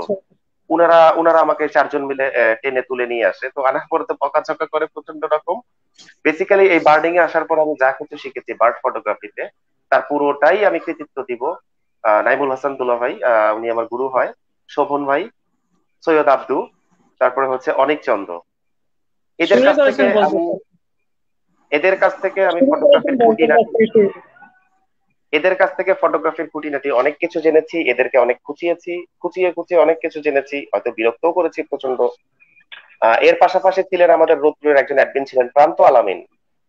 এত ভালো একজন ফটোগ্রাফার, আপনার ল্যান্ডস্কেপিং বলেন বা পোর্ট্রেটে বলেন, উনি টেকনিক্যালি উনি প্রচন্ড রকম নিখুঁত, প্রচন্ড রকম নিখুঁত। আচ্ছা, কানিজ রাজ্জাক রানী আমাকে জিজ্ঞাসা করলেন পদ্মার পানি টেস্ট কেমন। হ্যাঁ, পদ্মার পানির টেস্ট অসম্ভব ভালো, একটু মিষ্টি মিষ্টি লাগে, বাট আসলে তখন এনজয় করতে পারি না পানিটা, পরে মনে করেছি পেট ফুলে গিয়েছিল পানিতে। তো এই প্রান্ত আলামিনের কাছ থেকেও আমি শিখেছি অনেক কিছু। এরকম আরো অনেকেই আছেন যাদের কাছ থেকে আমি টুকিটাকি শিখেছি। তো তাদের অবদান যদি আমি অস্বীকার করি তাহলে ফটোগ্রাফার হিসেবে আমার কোনো দাম থাকে না। তো আমি সারা জীবন তাদের কাছে কৃতজ্ঞ। একটা কিছু হলেও তাদের কাছ থেকে শিখেছি। যেমন সৈয়দ আব্দুল, উনি আমাকে বারবার চোখে আঙ্গুল দিয়ে দেখাতেন যে তুই ছবি তুলছিস, তোর হাত কেঁপে যাচ্ছে, সবসময় পাখির আইটাকে ফোকাস করবি, আই শার্প হলে পুরো বডি শার্প হয়ে যাবে। ইভেন বাটারফ্লাই এর ক্ষেত্রেও এটা ওনার কাছ থেকে শেখা। নাইমুল ভাইয়ের কাছ থেকে তো খুঁটিনাটি অনেক টিপ শেখা আছে, শোভন ভাইয়ের কাছ থেকে শেখা আছে। আর অনিকদা, উনি এখন অসুস্থ, সবাই প্রে করবেন অনিকদার জন্য, উনি কোভিড পজিটিভ। উনি জি। প্রায় 3 মাস হলো ফাইট করছেন। নাইমুল ভাইয়া ওনার জন্য মেবি ছিল, জানেন মেবি। তো তো ওনার জন্য সবাই প্রে করবেন আর কি, অনিকদার জন্য। তো এই অনিকদার কাছ থেকে উনি আসলে সবাইকে ভালো বলেন, কখনো কারো ভুল দেখাতে চান না। কারণ আজকাল হয় কি, আমি তারিক ভাই আমার সাথে একমত হবেন, তারিক ভাই আপনি যদি কাউকে কোনো একটা ছবির ভুল ধরাতে যান, সে আপনার হ্যাঁ বলেন। আপনার সাথে উল্টো উল্টো রেগে বসবে। আপনি যদি কাউকে ভুল ধরিয়ে দেন ছবিটা এরকম হয়েছে, এটা হ্যাঁ বলবো যে কত বড় ফটোগ্রাফার হয়ে হ্যাঁ, গেছে। এটা ঠিক, আচ্ছা, এটা ঠিক, তারিক ভাই, এটাই। তারিক ভাইয়ের হ্যাঁ জন্য আমাদের রোকসানা পারভিন আপু প্রশ্ন করেছেন, তারিক ভাই খেয়ে এলেন। আচ্ছা, তারিক ভাই হচ্ছে নেটওয়ার্কের জন্য মনে হয় একটু ডিসকানেক্ট ছিলেন, ওনার কাছে আমরা শুনি আর কি। সরি, আমি শুনেন হ্যাঁ হ্যাঁ, বলে জি দিই, শুনেন। জি, আমি হ্যাঁ বলুন। আমি আগেই সরি প্রকাশ করি, আমি এতক্ষণ হ্যাঁ কথা বলছিলাম বাইরে থেকে একটা পার্কে হ্যাঁ বসে। আমার হ্যাঁ, টেলিফোনটা মানে মানে চার্জ এতই কমে গেছে, মানে 5% ছিল। আমি বাসায় না চলে আমরা আসলাম, আমার বাসার পাশেই। এই সরি, সুযোগে আমি এই আমরা জন্য আপনার হচ্ছে কাছে সরি, সুইট, না এবং না না রোদ্দুর না, সকল সদস্যের কাছে আমি সরি। ওকে, আচ্ছা, সুইডেনের জি বলেন। আকাশও দেখতে পারলাম আমরা, তারিক ভাইয়ের বাসাও দেখে ফেললাম। আমাদের আড্ডা খুব জমে উঠেছে। তো হচ্ছে আড্ডার যে অংশ আপনি মিস করেছেন সেটা হচ্ছে আমি জানতে চেয়েছিলাম যে হচ্ছে আমরা তো রাজীব রাজ ভাইয়ার হচ্ছে একটা বিশেষ ছবি সম্পর্কে আমরা জানতে পারলাম, ওই যে বিখ্যাত দা ক্যাচ যে ছবিটা, বা সাপ মাছ ধরে খাচ্ছে। হ্যাঁ তারপর নাজমুল হ্যাঁ হ্যাঁ হ্যাঁ হ্যাঁ, নাজমুল মাসুম ভাইয়ের ছবিটা কাছেও আমার আমরা, দেখা, জি আমরা শুনেন, অবশ্যই আমি ছবিটা, এই ছবিটা আমার দেখার খুব ইচ্ছে। ইনশাল্লাহ জি আমি দেখবো, অবশ্যই, আশা করি রোদ্দুরুতে। জি। হ্যাঁ, তারিক আর ভাই আর ছবিটা হচ্ছে আমি এবং জি রাজীব ভাইয়ের একটা এখন, জিনিস আমার খুব ভালো লাগছে, সে পদ্মা নদীতে ডুবে গেছে উইথ ক্যামেরা। মানে আমি ক্যামেরা যদি আমার ডুবে যায় তাহলে আমি নিজে মরে যাবো, আমি আর ভাই চেষ্টা করবো না আসলে বাঁচার জন্য। সত্যি কথা, হ্যাঁ সত্যি কথা, যখন পানি থেকে সত্যি তোলা কথা, মানে হলো যে তখন পানি, আমার ক্যামেরায় ডুবে গেছে, আমার বাঁচার দরকার নেই, আমি তো ক্যামেরা তারিক জীবন ভাই চলে যাক, ক্যামেরা থাকবে। হ্যাঁ, জীবন এখানে চলে একটা মজার গেলে হ্যাঁ চলে মজার যাক, ঘটনা কিন্তু ঘটে। ক্যামেরা থাকবে। ক্যামেরা সেকেন্ড তারিখটা আজকে গার্লফ্রেন্ড। এখনো আমার মনে আছে। সেটা হচ্ছে যে তখন তারিখ ছিল 17ই ডিসেম্বর, আর আমি ক্যামেরাটা কিনি হচ্ছে সেপ্টেম্বরে। তো মাত্র 3 মাস ক্যামেরার বয়স, নিকন D7200, এর পাশে আমার লেন্স ছিল 70-300। এবং কষ্টের ব্যাপার হচ্ছে লেন্সটা ছিল অনেক চন্দ্র দাদার, আমার বার্ডিং এর কোনো লেন্স ছিল না। তো অনেক দা আমাকে এটা দিয়ে বলো তুই এটা নে। মানে এতটাই ব্রড মাইন্ডেড একজন মানুষ অনেক চন্দ্র দা, উনি উনার লেন্স আমাকে দিয়ে দিয়েছে। আহ দিয়ে দিয়ে উনি আমাকে বললো যে তুই এটা দিয়ে ছবি তোল, নাহলে পাখির ছবি পাবি না। তো আমার কষ্ট হচ্ছিল যে আমার ক্যামেরা তো নষ্ট হলো, যাই হোক, খুব কষ্ট লাগছিল যে শালা আমি বেঁচে গেলাম, ক্যামেরাটা নষ্ট হলো। বাট অনেকটার হ্যাঁ লেন্সটার মধ্যে পানি ঢুকে গেল, এটা এটা কেমন হবে। তো অনেকটা আমাকে এটাই বোঝাচ্ছিল যে দূর ভাই, যেটা কপালে নাই নাই, পানি খাইছে ঠিক আছে, পরিষ্কার হয়ে আসলো, ক্যামেরা তুই টেনশন করিস না, ঠিক হয়ে যাবে। তো মিস করি লোকটারে খুব। এটাই এটাই অনেক এটাই চন্দ্র, এটাই এটাই এটাই এটাই অনেক চন্দ্র, আচ্ছা, সৈয়দ এটাই আব্দু, এই ভদ্রলোক খুব মিস করি। তো হচ্ছে হ্যাঁ আড্ডার আড্ডার যে অংশে তারিক ভাই হচ্ছে মিস করেছেন, আমরা হচ্ছে জানতে চেয়েছিলাম যে আমরা তো সবাই এখানে যারা আছি ফটোগ্রাফার, সবাই ছবিয়াল। তো আমি জানতে চেয়েছিলাম যে রাজীব রাজ ভাইয়া পেশাগত জীবনে কি করেন। এবার তারিক ভাইয়ার কাছে আমি জানতে চাইবো যে আপনি পেশাগত জীবনেও কি ফটোগ্রাফার, বা ফটোগ্রাফিকে কি পেশা হিসেবে নিয়েছেন, নাকি হচ্ছে অন্য কিছু করে থাকেন? না, ধন্যবাদ বলে দিই। জি এবং সকল সদস্য, রৌদ্রের সকল সদস্য এবং সদস্যদেরকে আমি আমার আন্তরিক শুভেচ্ছা জানাই। হ্যাঁ, না, আমি আসলে ফটোগ্রাফিটা প্রফেশন হিসেবে এখনো নিইনি, ওইভাবেই নিইনি, কখনোই নিইনি। হ্যাঁ, জানি যে ফটোগ্রাফি প্রফেশন হিসেবে এই দেশে কেন, আমরা বাংলাদেশে থাকতে ভাবি যে বাইরে গেলে বুঝি অনেক এটা ভ্যালু আছে, কিন্তু ভ্যালু আসলে ঠিক, মানে আমি ভ্যালু বলতে কি বুঝায় আমি বুঝি না। মানে এখানেও খুব টাফ ফটোগ্রাফিটা, হ্যাঁ, এই সুইডেনে। তা আমি এটাকে কখনোই প্রফেশন হিসেবে নেইনি। আমি একটা আলাদা কোম্পানিতে চাকরি করি, এবং পাশাপাশি এটা যেহেতু আমার হবি, সেই হিসেবে আমি এটাকে কাজ করি। তবে আমি এখানে সুইডেনে আপনার কোনো ওয়েডিং বা বার্থডে, হ্যাঁ, এই ধরনের কোনো অনুষ্ঠান বা এমনি কোনো অকেশনাল কোনো অনুষ্ঠান থাকলে তখন তাদের ওই ছবিগুলো আমি একটা, মানে যেহেতু ওই অকেশন গুলো ম্যাক্সিমাম করে বাংলাদেশিরা, এবং অন্য দেশিরা খুব কম, ওরা করলে আমাকে খুব কম ডাক দেয়, কিন্তু বাংলাদেশিরা আমাকে বেশি ডাক দেয়। ওই হিসাবে তখন আমি একটু প্রফেশনাল হই, এছাড়া আর কিছু না। মানে আমি যে একটা প্রেস ফটোগ্রাফার বা অন্য কিছু এই ধরনের কিছু না। আচ্ছা, তো এবার আড্ডার এই পর্যায়ে এসে আপনাদের কাছে জানতে চাইবো যে ফটোগ্রাফির সাথে ব্যক্তিগত পেশাগত জীবনের সাথে ফটোগ্রাফি একসাথে যে আপনারা চালিয়ে যাচ্ছেন, এই যে প্যাশনটাকে, এই যে স্বপ্নটাকে আপনারা ধরে রেখেছেন, এতে কোনো সমস্যা হচ্ছে কিনা, বা হচ্ছে বাংলাদেশে যে ফটোগ্রাফিটা পেশা হিসেবে এখনো নেওয়ার চল হয়নি, এই বিষয়টা আপনারা কিভাবে দেখছেন? আমি বলবো, আচ্ছা আমি বলেন, একটু বলি। নাজমুল ভাই বলেন।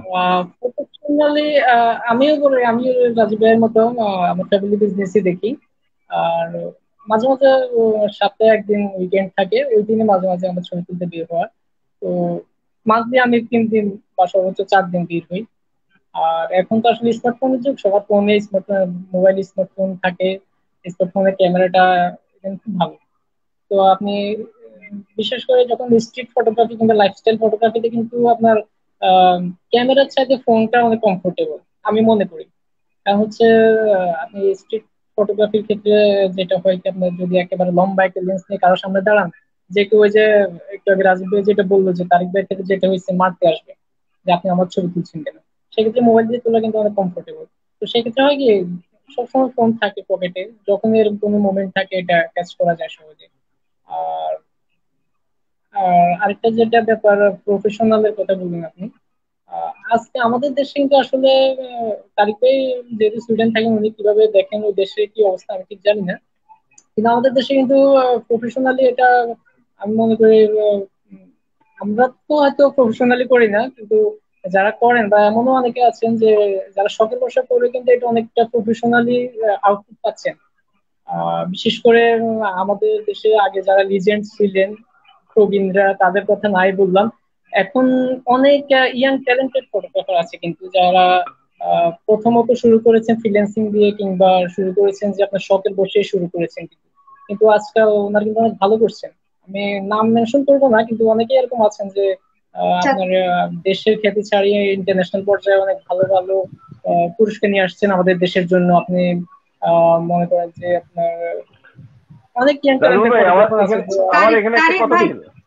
তারিক ভাই নাজমুল কিছু ভাই, আমার বলতে এখানে একটা চাচ্ছেন? কথা, আপনি একটা পয়েন্টের কথা বলছেন, যেটা এই দেশে হচ্ছে না কিন্তু বাংলাদেশে হওয়ার সম্ভাবনা সবচেয়ে বেশি। বাংলাদেশে যে সবচেয়ে বেশি মানে সবচেয়ে বেশি, এবং হয়, হ্যাঁ, তারা হয় কি, মানে হচ্ছে, আমাদের অলরেডি যে হচ্ছে। হচ্ছে, হ্যাঁ হচ্ছে, হচ্ছে, মানে পরিচিতদের মধ্যে ওই ছবিগুলি তারা তুলে নেওয়া যাচ্ছে, কিন্তু হয়তো আমি আমি দেখে আসছি যে এলাকার মধ্যে, মানে এক একটা এলাকা, আমি আমি আমার এলাকার কথা বলি, ওখানে এখানে মানে একটা দোকান নিয়ে বসে আছে, ওখানে লেখা আছে এখানে বিয়ের শাদী ছবি তোলা, মানে রেকর্ডিং করা হয়, প্লাস ছবি তোলা হয়, স্টিল ছবি তোলা হয়। তা ওই ধরনের ব্যবসায়ীরা কিন্তু ওই ছবিগুলি তুলতেছে, কিন্তু না সেটা, মানে আমরা ওটা একটা না না সেক্টর, না আমি না সেটা না বাদে দিলাম। না না সেটা না, সেটা না, আপনি শুনেন, তাদের একটা দোকান আছে বলে কিন্তু ওই কাজটা হচ্ছে। আমার কথাটা হচ্ছে ওইখানে না, আমার কথাটা হচ্ছে এখানেই, যে আপনি, আমি বা রাজীব ভাই, আমাদের কোনো দোকানও নেই, কিছু নেই, আমরা কোন অ্যাড্রেসে মানুষকে জানাবো যে আমরা ছবি তুলি, না আমরা বিয়ে আমি না, তো শাদী করি। আচ্ছা, এই যে তারিক ভাই, আমি ব্যক্তিগত এই ক্ষেত্রে আমি একটু হ্যাঁ, প্রফেশনালি ইন্টারাপ্ট করি। যেটা চাচ্ছি না, আমি সেটা বলিনি। আপনি যেটা বললেন সেটা হচ্ছে আচ্ছা ইভেন্টের কথা, নাজমুল, ইভেন্টে নাজমুল, আমরা বিয়ের আচ্ছা ছবি আচ্ছা তোলাটাই কিন্তু নাজমুল, আড্ডার ছবি না। জি নাজমুল, আমি আচ্ছা একটু রাজীব। ইন্টারাপ্ট করি। ভাই যে কথাটা বললেন, তারিক ভাই, বাংলাদেশে এখন ওয়েডিং ফটোগ্রাফিটা এত হাই লেভেলে চলে গেছে। ধরেন আপনি ওয়েডিং ফটোগ্রাফি করেন, প্রথমত আসলে ওয়েডিং ফটোগ্রাফি প্রচারটা কিভাবে হয়? আপনি হয়তো প্রথমে এক দুইটা ওয়েডিং ফটোগ্রাফি করলেন, মানে ফ্রি অফ কস্ট অথবা নামমাত্র মূল্য নিয়ে একটা ওয়েডিং ফটোগ্রাফি করে দিলেন। ওই ক্ষেত্রে যদি আপনার ছবিগুলো ক্লিক করে যায়, তাদের পছন্দ হয় ক্লায়েন্টদের, তখন দেখা যায় কি তারাই মুখে মুখে আসলে ছড়িয়ে দেয়। দেন হচ্ছে আপনি একটা ফেসবুক পেজ করতে পারেন, যেটা হচ্ছে এখন ফেসবুক পেজ করে তারা হ্যাঁ হ্যাঁ ফেসবুক হ্যাঁ পেজ হ্যাঁ। থেকে ওই পেজের লিঙ্ক নিজেদের ওয়ালে দিয়ে করাচ্ছে ওয়েডিং ফটোগ্রাফি। এটার কিন্তু আউটপুট হুম। ভালো। আপনি খেয়াল করে দেখেন, ওয়েডিং ফটোগ্রাফি করতে গেলে কি লাগছে, আপনাকে হয়তো এক দুইটা লেন্স লাগছে, কিছু হচ্ছে আপনার যে ই একটা লাগছে ফুল আর কি, ফ্রেম বডি আমব্রেলা লাগবে, লাগছে। হ্যাঁ হ্যাঁ হ্যাঁ হ্যাঁ, একটু এগুলো লাগবে। ফ্ল্যাশ লাগবে, বাট এই তো। আমরা আমরা যারা হ্যাঁ, এটা আমি আমার কথা না, আপনি ভালো করে জানেন, যারা ওয়াইল্ড লাইফ ফটোগ্রাফি করি, এরা কিন্তু ঘরের খেয়ে বনের মোস্তারাই। ঘরের খেয়ে বনের মোস্তারাই, কারণ আমাদের একটা ক্যামেরার বডি, একটা লেন্স, এটার পিছনে যে খরচগুলো যায়, তারপরে যে পরিশ্রমটা যায়, এরপরে কিন্তু আমরা আউটপুটটা সেইভাবে পাই না। সিম্পলি আমার আমার এই সাপের না দিকে না, আছে এটা ঠিক। ছবিটাই অনেকে ইউজ করেছে, বাট এই ছবিটা কোনো ক্রেডিট দেয়নি, নাম্বার ওয়ান। নাম্বার টু, বিভিন্ন এক্সিবিশনে গিয়েছে, বাট এই ছবিটা সেল হয়নি। সেল হয়েছে কোনটা, হয়তো কোনো ল্যান্ডস্কেপ সেল হয়েছে, বা আরো অন্যান্য কিছু সেল হয়েছে। বার্ডের ছবি বা ওয়াইল্ড লাইফের ছবি খুব আমাদের দেশে, বাংলাদেশে খুব কম সেল হয়। এখন একটা ছবি আমি কষ্ট করে তুললাম, আমি যখন দেখবো যে এই ছবিটার জন্য আমি একটা মিনিমাম প্রাইস পেয়েছি, আমার কিন্তু আগ্রহটা বেড়ে যাবে। চাল্লা, আমি যদি 10টা ছবি তুলি, তাহলে পরে 10টা ছবিতে আমি এই রেট যদি পাই, 10টা ছবি সেল করতে পারি, এই টাকা দিয়ে আমার আরেকটা লেন্স হয়ে যাবে। সো আমাকে আরো বেটার করতে হবে, একটা বেটার শট নিতে হবে ছবিটা সেল করার জন্য। এটা কিন্তু উৎসাহ। আপনি আমার পারিশ্রমিক দিচ্ছেন না, আপনি মানুষ চাইলে 1000 টাকা খরচ করেও কিন্তু একটা ছবি একটা ফটোগ্রাফার যখন তোলে সেটা তুলতে পারবে না। সে মোমেন্টস একবারই আসে, আমিও সেকেন্ড টাইম পারবো না। তো সেই ছবিটা যখন আমি কারো কাছে সেল করব, সেই টাকাগুলো আসবে, তখন কিন্তু আমার একটা আগ্রহ থাকবে যে না, ছবি যেহেতু সেল হচ্ছে, ভালো হচ্ছে, সো আমাকে এই গিয়ার গুলো বাড়াতে হবে, হয়তো আমার বডি বাড়াতে হবে বা লেন্স বাড়াতে হবে, হোয়াট এভার ইট ইজ, আমার যা যা হুম। লাগবে, তাহলে আমার ছবি আরো বেটার অবশ্যই। পাবো। ছবি বেটার পেলে ছবি সেল হবে। তো আমরা ওয়াইল্ড লাইফ ফটোগ্রাফির ক্ষেত্রে বাংলাদেশে আমরা প্রচন্ড রকম পিছিয়ে আছি। এখনো আমরা ঘরের খেয়ে বনের মোস্তারাই ভাই, নিজের পয়সা খরচ করে ছবি তুলি, নিজের পরিশ্রম করি, নিজের লাইফ রিস্কে ঢালি, বাট প্রশংসা খুব কম পাই আমরা। হ্যাঁ, প্রশংসার জন্য আচ্ছা, আমরা ছবি তুলি না। প্রশংসা না না, করুক না অবশ্যই না। করুক, না না, নিজের না না, নিজের অবশ্যই নিজের না। দেখেন, স্যাটিসফ্যাকশন, নিজের স্যাটিসফ্যাকশন। আমি বুঝি যে আমি আমার এই ছবিটা, আমি আমি আমি এখন নিজেই বলতে পারি, শুনেন, আমি নিজেই বলতে পারি যে আমার এই ছবিটা কেমন হয়েছে। আমি তোলার পরে বুঝতে পারি যে না, আমার এই ছবিটা ওকে, আমি বুঝি অন্তত। তারপরে অন্যান্য জি, ফটোগ্রাফার হয়তো বুঝতে পারে তারিক ভাই, এটা লাইটিং, না না, তারিক ভাই, একটু কম্পোজিশন, পুরোনো ছবি, হ্যাঁ, পুরোনো এক্সেট্রা। ছবিগুলো যখন আছে, ডিক্যাচ ডিক্যাচ ছবিটা যখন আমি বারবার দেখি, আমার কাছে কিন্তু মনে হয় যে আল্লাহ, এই ছবিটা এইভাবে তুলছিলাম। নিজের কাছে একটা শুনেন, স্যাটিসফ্যাকশন আসে, বা কোনো না পাখির না, ছবি যদি অসাধারণ রাজীব ছবি ভাই, হয়। রাজীব ভাই, আপনাকে আমি বলি, আমি একটা ক্যান্ডিড হুম, ছবি মানে তুলছিলাম। এর একটা, অনেক ছবি তোর মধ্যে একটা ঘটনা আমি আপনাকে বলি। আমি তখন বাংলাদেশে চাকরি করি, সেভ দ্য চিলড্রেন ইউএসএ, একটা এনজিও। হ্যাঁ, আমার সরাইলে পোস্টিং, বুঝছেন। তো আমি, হুম, আমার তখন তো বাংলাদেশে তো শুক্রবার ছুটি দিন। আমি শুক্রবার দিন আমার আমার অফিস ফ্রেন্ডটা যে আছে তাকে নিয়ে বলছি চল যাই, আজকে ছবি তুলবো। অল্প বয়সী ছেলেটা, বুঝছেন। তা আমি ওই সরাইল থেকে পরের যে ইউনিয়নটা, এনজিওর কাজগুলো হচ্ছে কিন্তু রুট লেভেলে এবং মানে ফিল্ডে। আপনি এটা জানেন, হুম, আপনি হুম, জানেন কিনা আমি জানি না। হ্যাঁ, এটা মৌলিদি হয়তো জানতে পারে। আমি যেহেতু চাকরি করছি এনজিওতে, শ্রদ্ধা শুনে, তা আমি ওখান থেকে সরাইল থেকে কালীগঞ্জ, আমার সেদিন ছুটি, হ্যাঁ, উইকেন্ড। কালীগঞ্জ যাওয়ার পরে তা আমার সঙ্গে যে আমার আমার অফিসের পিয়নটা ছিল, সে অল্প বয়সের। তা আমি ছবি তুলতেছি, তখন ফিল্মের যুগ, বুঝছেন, ডিজিটাল ক্যামেরা না। হুম, হুম, হ্যাঁ, হঠাৎ দেখি যে একটা মহিলা, সে মাছ ধরতেছে এবং তার একটা বাচ্চা। তখন সে ওই কাদা মাটিতে হাঁটতে হাঁটতে, তার আমাকে দেখে সে তার মায়ের দিকে ভয়ে নাকি আল্লাহ জানে, এমন একটা ছোট্ট একটা বাচ্চা, হ্যাঁ, হাঁটতে হাঁটতে তার মায়ের দিকে যাচ্ছে। তা আমার কিছু ভালো লাগতেছে ছবিটা তোলার জন্য, বুঝছেন। তা আমি আগে থেকে আমি আমার জুম লেন্সটা ছিল, তা আমি ওইটা করে তখন আমি কয়েকটা শর্ট নিচ্ছিলাম। ছেলেটা বারবার, ওর মা কিন্তু টের পায় নাই যে আমি ছবি তুলতেছি, আমি একটু দূরের থেকেই। হ্যাঁ, মহিলাটা আবার, তাও আবার গ্রামের। তা আমি তারপরে ছেলেটা যখন তার মায়ের একদম কাছে চলে গেছে, তার মা কিন্তু বসে পাইতেছে, হ্যাঁ, মাছ ধরতেছে, আর আমি অনেক পিছে। আমি শর্ট নিতেছি, শর্ট নিতে নিতে একসময় ছেলেটা তার মা ব্রেস্ট ফিডিং করতেছে যখন, তখন তার মাটা কিন্তু আমার দিকে উল্টায় তাকাইছে, এবং আমি শর্টটা নেওয়ার পরেই আমি লেন্সটা আকাশের দিকে তুলে ফেলছি। এটা একটা ডেঞ্জারাস একটা, মানে একটা, বুঝেন তো, ব্রাহ্মণবাড়িয়ার সরাই এবং কালীগচ্ছ, যেইখানে মানে ঢাকা শহর। হ্যাঁ নাজমুল ভাই কি বললেন? যা করতেছে ব্রাহ্মণবাড়িয়ার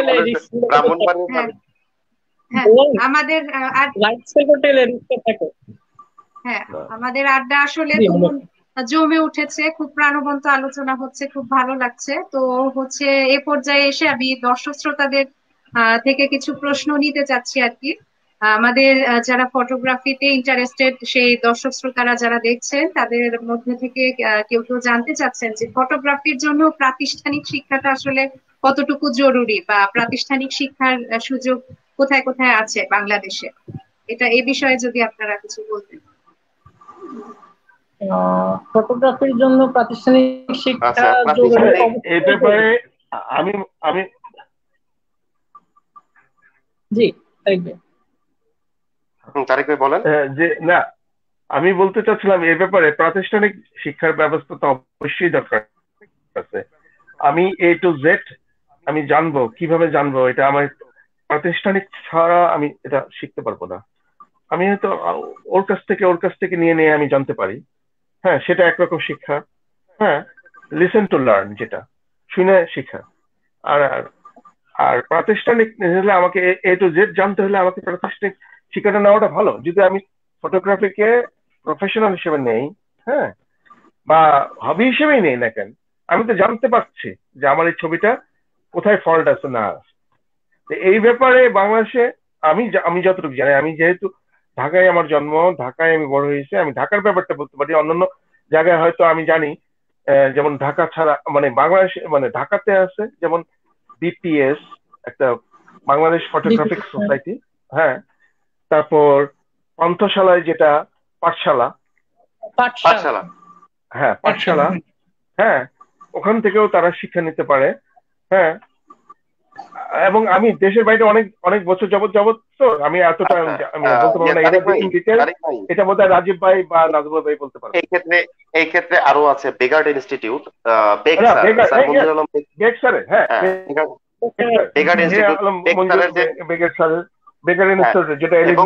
এবং সবচেয়ে বড় এটা হয়তো এখনকার অনেক ফটোগ্রাফারই হয়তো জানে না। যারা লিজেন্ড আছে মোটামুটি ব্যক্তিগতভাবে সবারই একটা স্কুল থাকে। ওইটার হিসাবটা পরে আসি। আমার কথা না, চঞ্চল ভাই অনেক অনেক বড় বাংলাদেশে, সত্যি কথা বলতে এটা তারিক ভাই আমার সাথে স্বীকার করবে। মডেল ফটোগ্রাফিতে চঞ্চল ভাইকে গডফাদার বলা হয়, মডেল ফটোগ্রাফিতে। এবং তারিক ভাই জানে, আপনি চঞ্চল ভাই আমাদের সিনিয়র, তাকে সম্মান করি। হ্যাঁ তারিক ভাই, তাকে ভালোবাসি। এটা কিন্তু আপনি জানেন, এটা কিন্তু আপনি জানেন তারিক চঞ্চল ভাই একটা সময় ঢাকা শহরে পোস্টার দিত। চঞ্চল ভাই আমাদের সিনিয়র ভাই, পোস্টার বানাইতো, একটা সময় পোস্টার বানিয়ে দিত, এখানে ফটোগ্রাফি শেখানো হয়, এখানে আসেন ক্লাস করেন। আর আজকে চঞ্চল ভাইকে মানুষজন খুঁজে পায় না, কারণ হচ্ছে তার শেখানোটার মধ্যে এতটাই শ্রম ছিল বা এতটাই নিষ্ঠা ছিল, দ্যাটস ওয়াই সে আজকে এই পজিশনে। এবং চঞ্চল ভাইকে মডেল ফটোগ্রাফিতে গডফাদার বলা হয়। আমি ওইটা নাকি প্রতিষ্ঠানগুলোর নামে যাচ্ছি, যেমন হচ্ছে বেগার্ড ইনস্টিটিউট, অনেকেই হয়তো জানে না, বেগ স্যারকে বলা হতো চিত্রাচার্য। হ্যাঁ, আমাদের জয়নুল আবেদিন হচ্ছে ফটোগ্রাফির জনক, যেটা ফটোগ্রাফির জনক বাংলাদেশে বলা চলে, বাট বেগ স্যার বাংলাদেশের ফটোগ্রাফির জনক। নাজমুল ভাই আপনি নাম শুনেছেন কিনা জানি না, এরিয়াল ফটোগ্রাফি, বাংলাদেশে এরিয়াল ফটোগ্রাফির জনক হচ্ছে মঞ্জুর আলম বেগ স্যার। এবং তার সঙ্গে আমার সাক্ষাৎ হয়েছে বহুতবার, তার সঙ্গে আমার সাক্ষাৎ, আমি সৌভাগ্যবান। হ্যাঁ, এবং জয়নুল আবেদিন সাহেবকে যেমন বলা হয় শিল্পাচার্য, ঠিক তেমন হচ্ছে আপনার মঞ্জুর আলম বেগ স্যারকে বলা হয় চিত্রাচার্য। চিত্রাচার্য স্যার উপাধি দেওয়া হয়েছে তাকে, স্যার করে বলা ডাকে সবাই, এবং চিত্রাচার্য বলা হয়। তো মঞ্জুর স্যারের বেগের একটা আছে, বেগার্ড ইনস্টিটিউট, এটা এলিফ্যান্ট রোডে আছে। পাঠশালা আছে, তারপরে হচ্ছে আপনি অলিয়াস প্রাসোস আছে, অলিয়াস প্রাসোসে বেশ কিছু সিনিয়র ফটোগ্রাফার আছেন, ওনারা শিখায়। এবং আচ্ছা। প্রত্যেকটাতেই বেসিক থেকে শুরু করে গ্রাজুয়েশন বা পোস্ট গ্রাজুয়েশন পর্যন্ত কোর্স আছে, কেউ চাইলে শিখতে পারে। আর হ্যাঁ দ্বিতীয় যে কথা হচ্ছে ভাই, বেসিক নিড বা জানাশোনা ফটোগ্রাফির জন্য লেখাপড়া, এটা অবশ্যই প্রয়োজন আছে। কারণ আমি আমার কথায় আসি, আমি জাস্ট মুখে মুখে শুনেছি, আমার কিন্তু প্র্যাকটিক্যাল বা থিওরিক্যাল যে লেখাপড়া গুলো করা, ক্লাস করা, আমার এটা করা হয় নাই। এখন মনে হয় যে ওই জিনিসগুলো যদি আমি জানতাম যে এই ছবিটার জন্য এই পরিমাণ লাইট হলে আমার ভালো হতো, আমার কিন্তু পোস্ট প্রসেসিং এত কাজ করতেই হতো না। অনেক ফটোগ্রাফার দেখবেন যারা বেসিক জানে, তারা কিন্তু এত মানে হিসাব নিকাশ করে ছবি তোলে, ছবি তোলার পর তাদেরকে কাজ করতে হয় না। এটা কিন্তু করতে সময় হয় না। বেঁচে যায়, সময় বেঁচে যায়। এবং সময় শুধু বাঁচে না, ছবিটা ভালো আসে। তো আমি বলবো যারা নবীন ফটোগ্রাফার আছে, তারা অবশ্যই বেসিকটা শিখে বা এটার জন্য প্রফেশনালি স্টাডি করে তারপর এটাতে আসুক। আহ যদি হচ্ছে আপনারা ওনারা ফটোগ্রাফিতে আসলে আসতে চায়, সেটা শখ করে হোক আর হবি করে হোক। এবং সবচেয়ে বড় কথা হচ্ছে তারেক ভাই, ফটোগ্রাফিতে এসেই আমি টাকা বলেন। ইনকাম করব, এই চিন্তা যেন কেউ মাথায় না রাখে। কারণ এই চিন্তা যখন ইদানিং কিন্তু হ্যাঁ, আমাদের দেশে একটা ভাওতাবাজি শুরু হয়ে গিয়েছে। এক্ষেত্রে আসলে আমি নিজেও নবীন, নিজেও নতুন এমএসআর। আমার মতো যারা এমএসআর আছে তাদের উদ্দেশ্যে মূলত, যদি কেউ দেখে থাকেন বা মেম্বার যারা আছেন এমএসআর ফটোগ্রাফি করেন, বা তাদের উদ্দেশ্যে বললে আমার মনে হয় এটা জেনে রাখা ভালো। আমাদের দেশে এখন একটা ভাওতাবাজি শুরু হয়ে গিয়েছে যে অনেকে ইয়ে করে যে হ্যাঁ আমি ছবি তুলি, আমি তো ভালো ছবি তুলি। তো এক্ষেত্রে দুইটা প্রবলেম হয়। কিছু কিছু এখন ভাওতাবাজ গ্রুপ বের হয়েছে, ওরা কি প্রতি 1 মাস 2 মাস পর পর একটা ইভেন্ট করে, ফটো এক্সিবিশন করার পর কি হয়, ওদের ধান্দায় থাকে ওইটাকে আমরা নাম দিছি, আমরা যারা ছবি তুলি ওটাকে দিছি ওই যে 4-5টা, ওই যে 4-5টা মানে হচ্ছে কি ওনাদের এখানে ছবি দিলে একটা রেজিস্ট্রেশন ফি তো থাকে।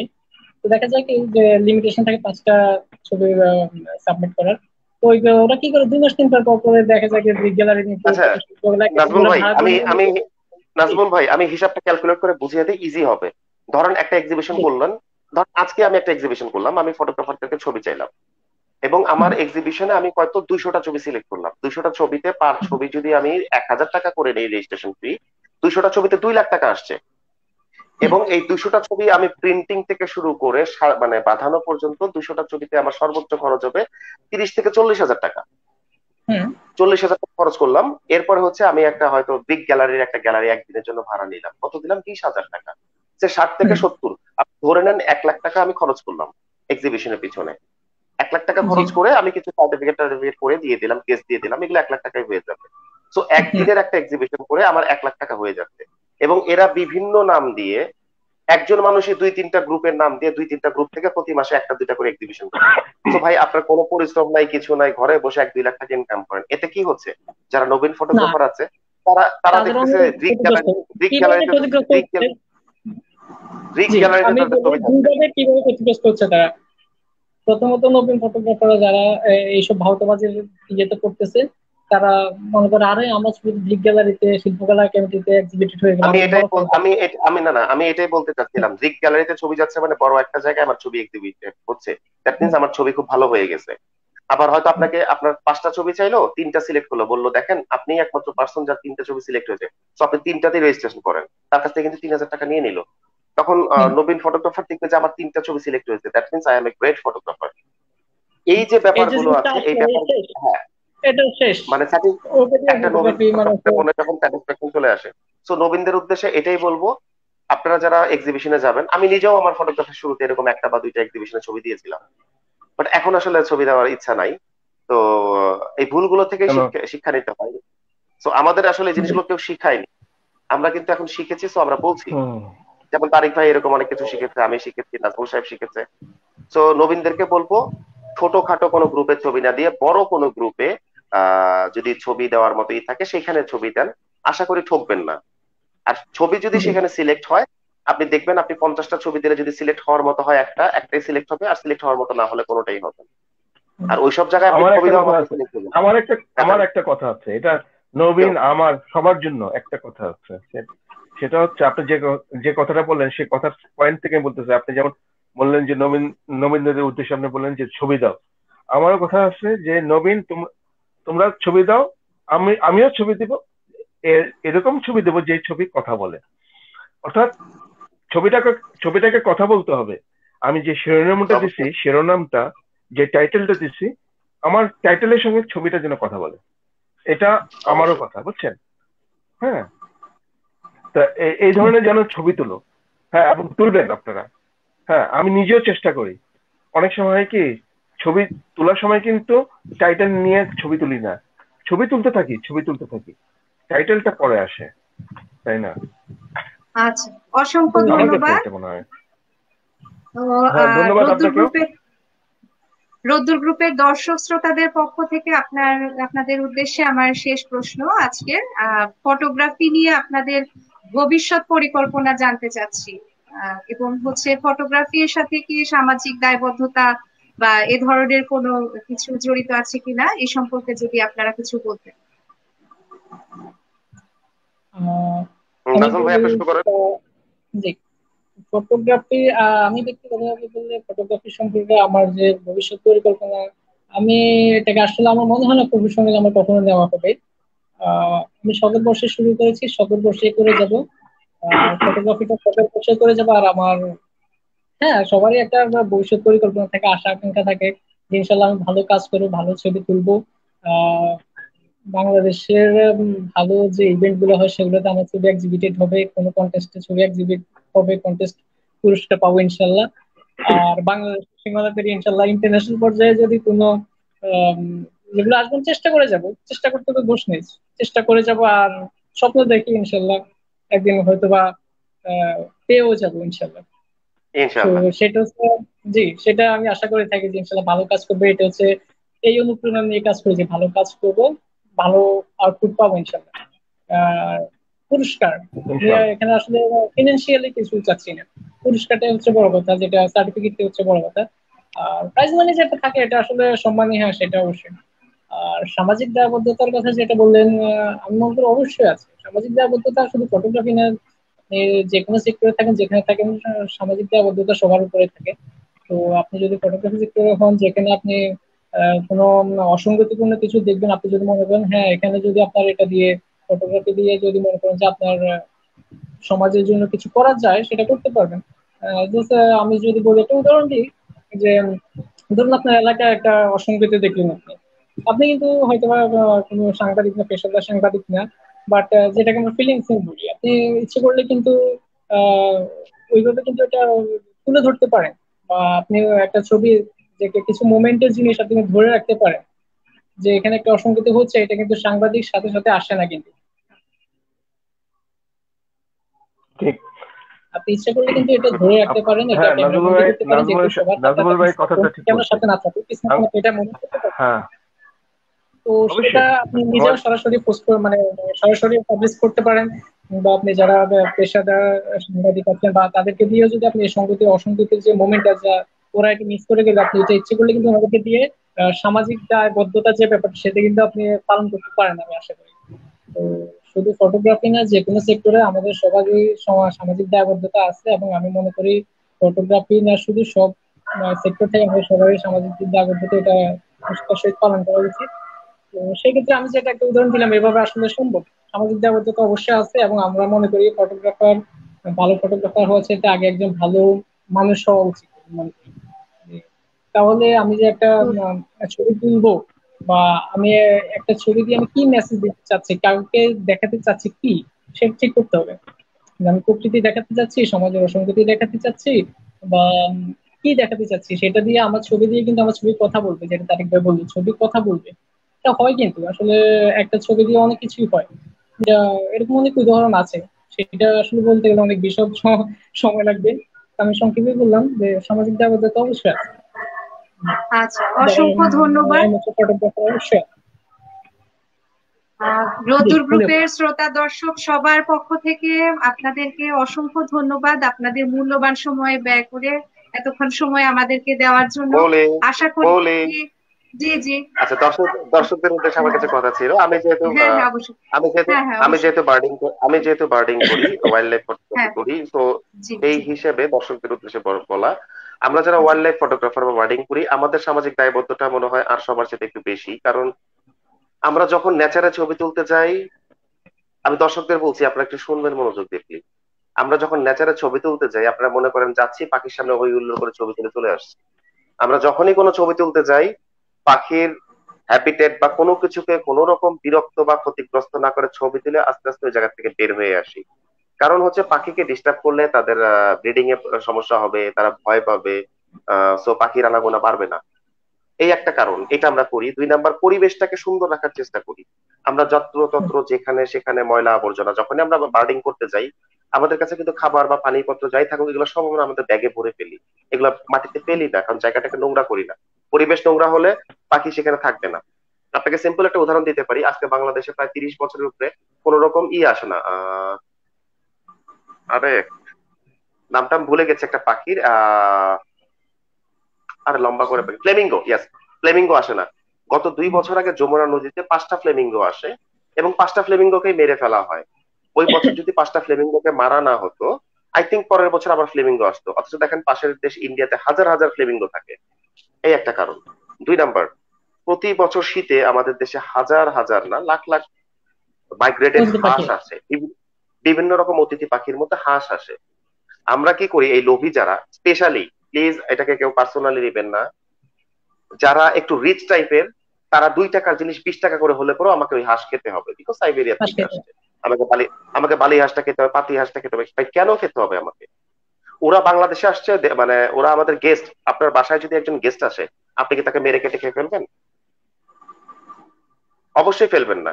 ওরা বাংলাদেশে আসছে, ঠান্ডার জন্য আসছে, বাংলাদেশে এসে থাকছে, আহ ডিম দিচ্ছে, বাচ্চা ফুটাচ্ছে, বাচ্চা বড় হলে বাচ্চাকে নিয়ে চলে যাচ্ছে। তো আমরা দেই না ওদেরকে একটু শান্তি মতো থাকতে? আজকে আমরা যদি এভাবে পাখিগুলো মারতে থাকি তাহলে কি করবে? পরবর্তীতে পাখিগুলি বাংলাদেশে আসবে না। এবং দেখেন, আগে সকালবেলা ভোর হওয়া মাত্র পাখির ডাকে চারদিকে ছড়িয়ে যেত। আজকে কিন্তু আপনি পাখির ডাক পাবেন না। ঢাকা শহরে আপনি খেয়াল করে দেখেন কি পরিমাণ পাখির ডাক শুনতেন আপনি বিকালে বা সকালবেলা। আজকে ঢাকা শহরে কোনো পাখির ডাক নাই। তার কাক বা পাতি কাক যে ঢাকা শহরে ছিল হিউজ পরিমাণ ছিল, আজকে ঢাকা শহরে কয়টা কাক দেখা যায়? ডাস্টবিনের কাছে হাতে গোনা 3-4টা। এর বে- এর এর বেশি কিন্তু কাক নেই। এর জন্য কিন্তু সম্পূর্ণভাবে দায়ী আমরা। আর আজকে কাক কমে যাওয়ার জন্য কি হচ্ছে? আমাদের ময়লা আবর্জনা গুলো সরে যাচ্ছে। বিভিন্ন রকম পেঁচা, এগুলোকে আমরা বিরক্ত করছি। পেঁচা বিরক্ত করার জন্য আমাদের ফসলের ক্ষতি হচ্ছে। এরকম আরো অনেক পাখি আছে যেগুলো নাম আমি হাতে গুনে বলতে পারি, অনেক সময় লাগবে। বাট এগুলোকে আমরা মেরে ফেলছি। বিভিন্ন বক আসছে।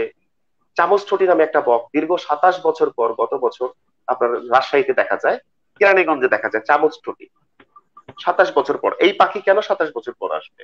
ইন্ডিয়াতে তো প্রতি বছর আসে, তো আমার দেশে কেন আসবে না? আমাদের হ্যাবিটেট ইন্ডিয়ার হ্যাবিটেট কি ডিফারেন্ট? আমাদের ওয়েদার তো অলমোস্ট সেম। এর একটাই কারণ হচ্ছে এই পাখিগুলো যখন আসে তখন আমরা পাখিগুলোকে মারি, এবং পাখিগুলোকে মারার জন্যই পাখি বাংলাদেশে আসে না। পেলিকান, একটা পাখি যেটা আপনি চিড়িয়াখানায় গেলে যে কেউ দেখতে পাবে শিকল দিয়ে বেঁধে রাখা। এই পেলিকন কিন্তু ইন্ডিয়াতে প্রচুর জায়গায় আছে, বাট আমাদের বাংলাদেশে পেলিকান নাই। কেন পেলিকান আসে না? কারণ পেলিকন গুলো, এক একটা পেলিকনের মাংস হয় 7 থেকে 8 কেজি করে। পাবলিক ধুমায় মেরেছে এক সময়, মেরে এইগুলো নষ্ট করে ফেলেছে। তো সবার কাছে, আপনি রদ্রুর বলেন বা যাই বলেন, যারা আজকে দেখছেন আমাদেরকে, সবার কাছে আমার হাত জোড়ে অনুরোধ, কোনো হাঁস আজকের থেকে বিদেশি অতিথি কোনো পাখি আমরা মারবো না। আমরা বক শিকার করবো না, আমরা একটু কষ্ট স্বীকার করি। আপনি দেখেন 2টা বছর আমরা এরকম কষ্ট করি বা 3টা বছর কষ্ট করি, আমাদের দেশে আবার পাখিতে ভরে যাবে আগের মতো। আপনারা খেয়াল করে দেখবেন যে ইলিশের জন্য, ইলিশের ব্রিডিং সিজনে সরকার কিন্তু জোর করে 15 দিন বা 1 মাস মাছ বিক্রি করা ধরা নিষেধ রাখছে। কেন? মাছ ডিমটা ছেড়ে দেয়। এর রেজাল্ট কিন্তু আমরা ঠিক 2 বছর 3 বছর পরে পাচ্ছি।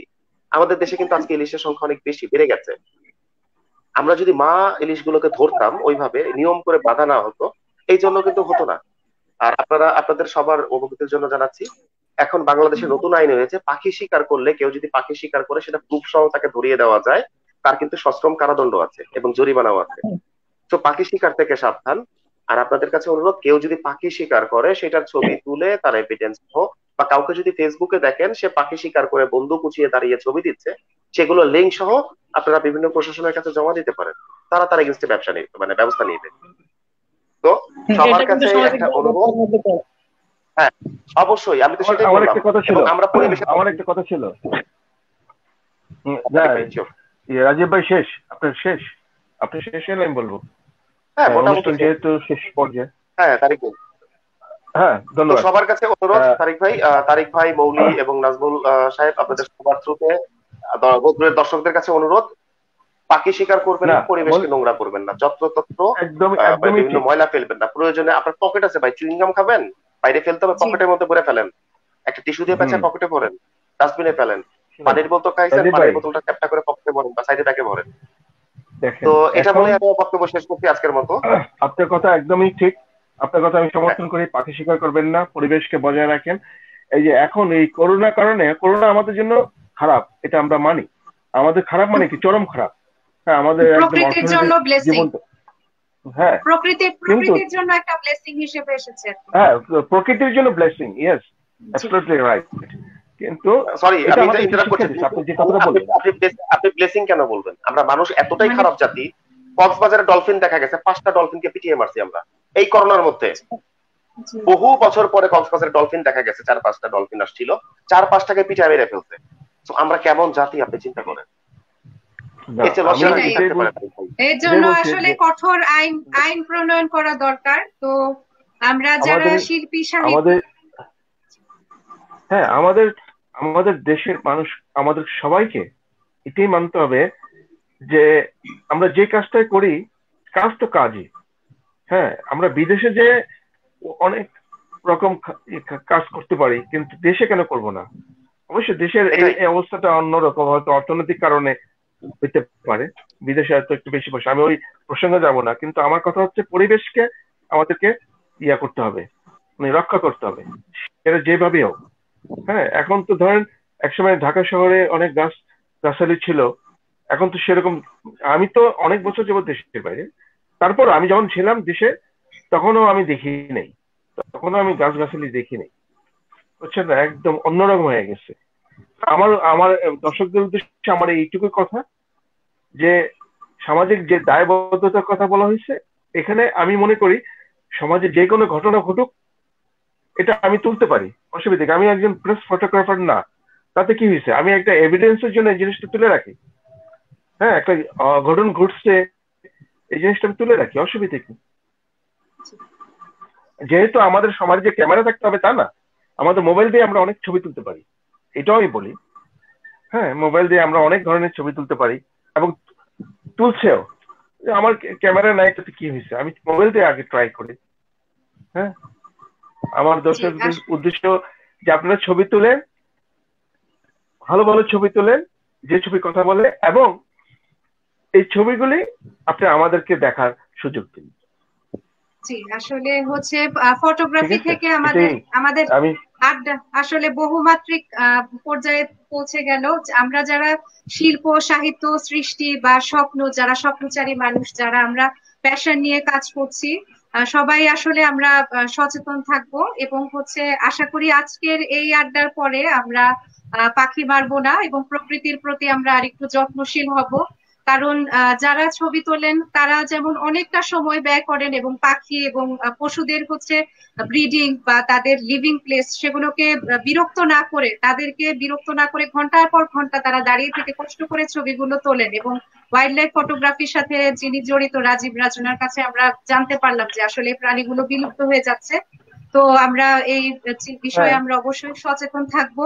এবং মাসুম ভাই যেটা বললেন, তারিক অবশ্যই। ভাই যেটা বললেন, যে সমাজের যে কোনো অসঙ্গতির এগুলো আমরা তুলে ধরতে পারি ছবির মাধ্যমে। এবং আশা করব আজকের আড্ডার পর আমরা আর একটি কাজ করব না, সেটা হচ্ছে ফেসবুকে যখন একটা ছবি কেউ দেয়, যে কোনো ফটোগ্রাফার যে কোনো ছবি সেটার পেছনে আসলে না না, ঘন্টার পর এখানে ঘন্টা পরিশ্রম এখানে থাকে। এখানে শোনেন, এখানে আমার একটা কথা আছে যে সমাজের মানে এমন ছবি ফটোগ্রাফি করো না, কাউকে ব্ল্যাকমেইলিং করে কোনো রকম ফটোগ্রাফি করে না, না, ওইটা কোনো জি ফটোগ্রাফি না। জি জি এখন হচ্ছে তাই না? যেটা ব্ল্যাকমেল না না হ্যাঁ না ব্ল্যাকমেল না, আমি আসলে যেটা বলতে চাচ্ছিলাম সেটা হচ্ছে যে যারা হচ্ছে ছবি পোস্ট করেন ফেসবুকে, তাদের সেটার পেছনে দিনের পর দিনের মাসের পর মাসের চিন্তা থাকে, ঘন্টার পর ঘন্টা পরিশ্রম থাকে, সময় থাকে, অর্থ ব্যয় করতে হয়। তো সেই ছবিগুলো আমরা আর যেন কপি করে তাদের অনুমতি ছাড়া বা নাম ছাড়া, ক্রেডিট ছাড়া, কার্টেসি ছাড়া পোস্ট না করি। ভবিষ্যতে আমরা যারা এই লাইভটি দেখছি আশা করি এই ঘটনাটি আর ঘটবে না আমাদের সাথে। তো রোদ্দুরের দর্শক শ্রোতাদের পক্ষ থেকে আপনাদের সবাইকে জানাচ্ছি আন্তরিক অভিনন্দন, প্রাণ ঢালা ভালোবাসা। আমাদের আড্ডা আসলে খুব জমে উঠেছিল, কিন্তু আমাদের নির্ধারিত সময় শেষ। তো আমার মনে হয় যে এই পর্যায়ে আমরা দর্শক আপনার মাধ্যমে আমিও রোদ্দুরের সকল সদস্যদেরকে আন্তরিক শুভেচ্ছা জানাই, যারা এত ধৈর্য ধরে আমাদের এই ফটোগ্রাফার রেকর্ড। কিন্তু ফটোগ্রাফির আড্ডা একটা রোদ্দুরের মতো জায়গায় ফটোগ্রাফির আড্ডা হচ্ছে 1.5 ঘন্টা, এবং এখনো কিন্তু দর্শকদের কমেন্টস আসছে, তারা কেউ বিরক্ত হচ্ছে না। এটা হচ্ছে সবচেয়ে বড় কথা। এবং এখনো যদি আমাদের আরো 1-2 ঘন্টা আড্ডা চালিয়ে যেতে পারে, আমরা আড্ডা চালিয়ে যেতে পারবো। But it's midnight in Bangladesh, I think 12:30 মতো ঠিক আছে। হ্যাঁ, আসলে সময়টা কিভাবে কেটে গেল এটা আসলে টেরি পাওয়া গেল না। তো আমাদের আড্ডাটা হচ্ছে একদম পুরা ন্যাচারাল এবং স্বাভাবিক। জি, আমরা আবার কোনো একদিন বসবো, আমরা খুব উপভোগ করলাম। আমরা আশা করব যারা এই লাইভটি সরাসরি দেখতে পারেননি, ভিডিওটি থাকবে, তো ভিডিওটি দেখে আপনাদের হচ্ছে ভিডিওটি যদি আপনারা রাখেন এবং এটা রোদ্দুরের মাধ্যমে আবার প্রচার করেন, তাহলে এটা অনেকে দেখতে পারবে। জি, আবার হচ্ছে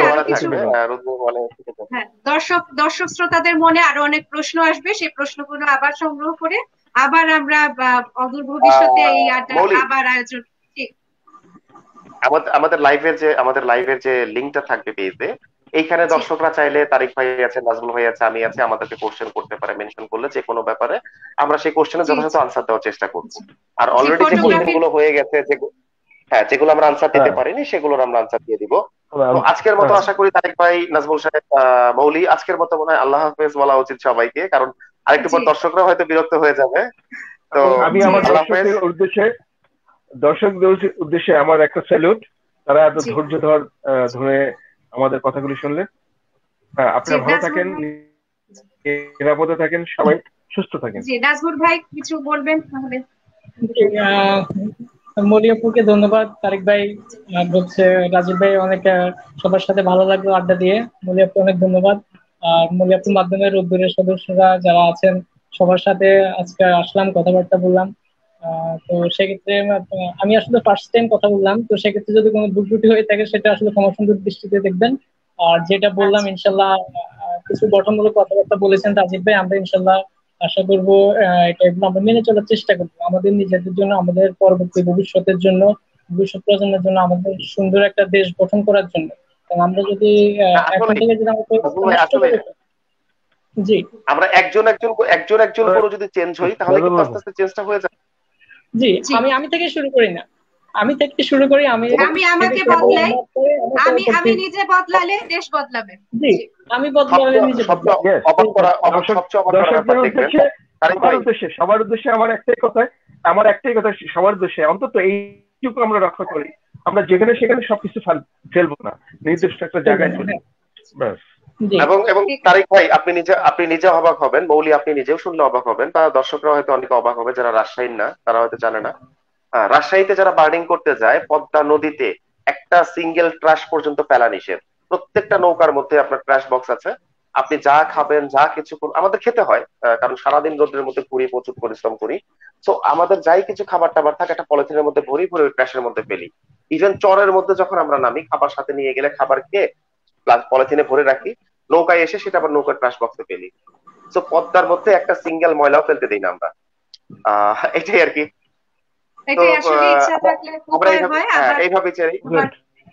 আবার পরে কোনোদিন হয়তো আবার এই আয়োজন করা যাবে। তো সে পর্যন্ত সবাই ভালো থাকুন, কাছ থেকে দূর থেকে যারা এই অনুষ্ঠান দেখেছেন।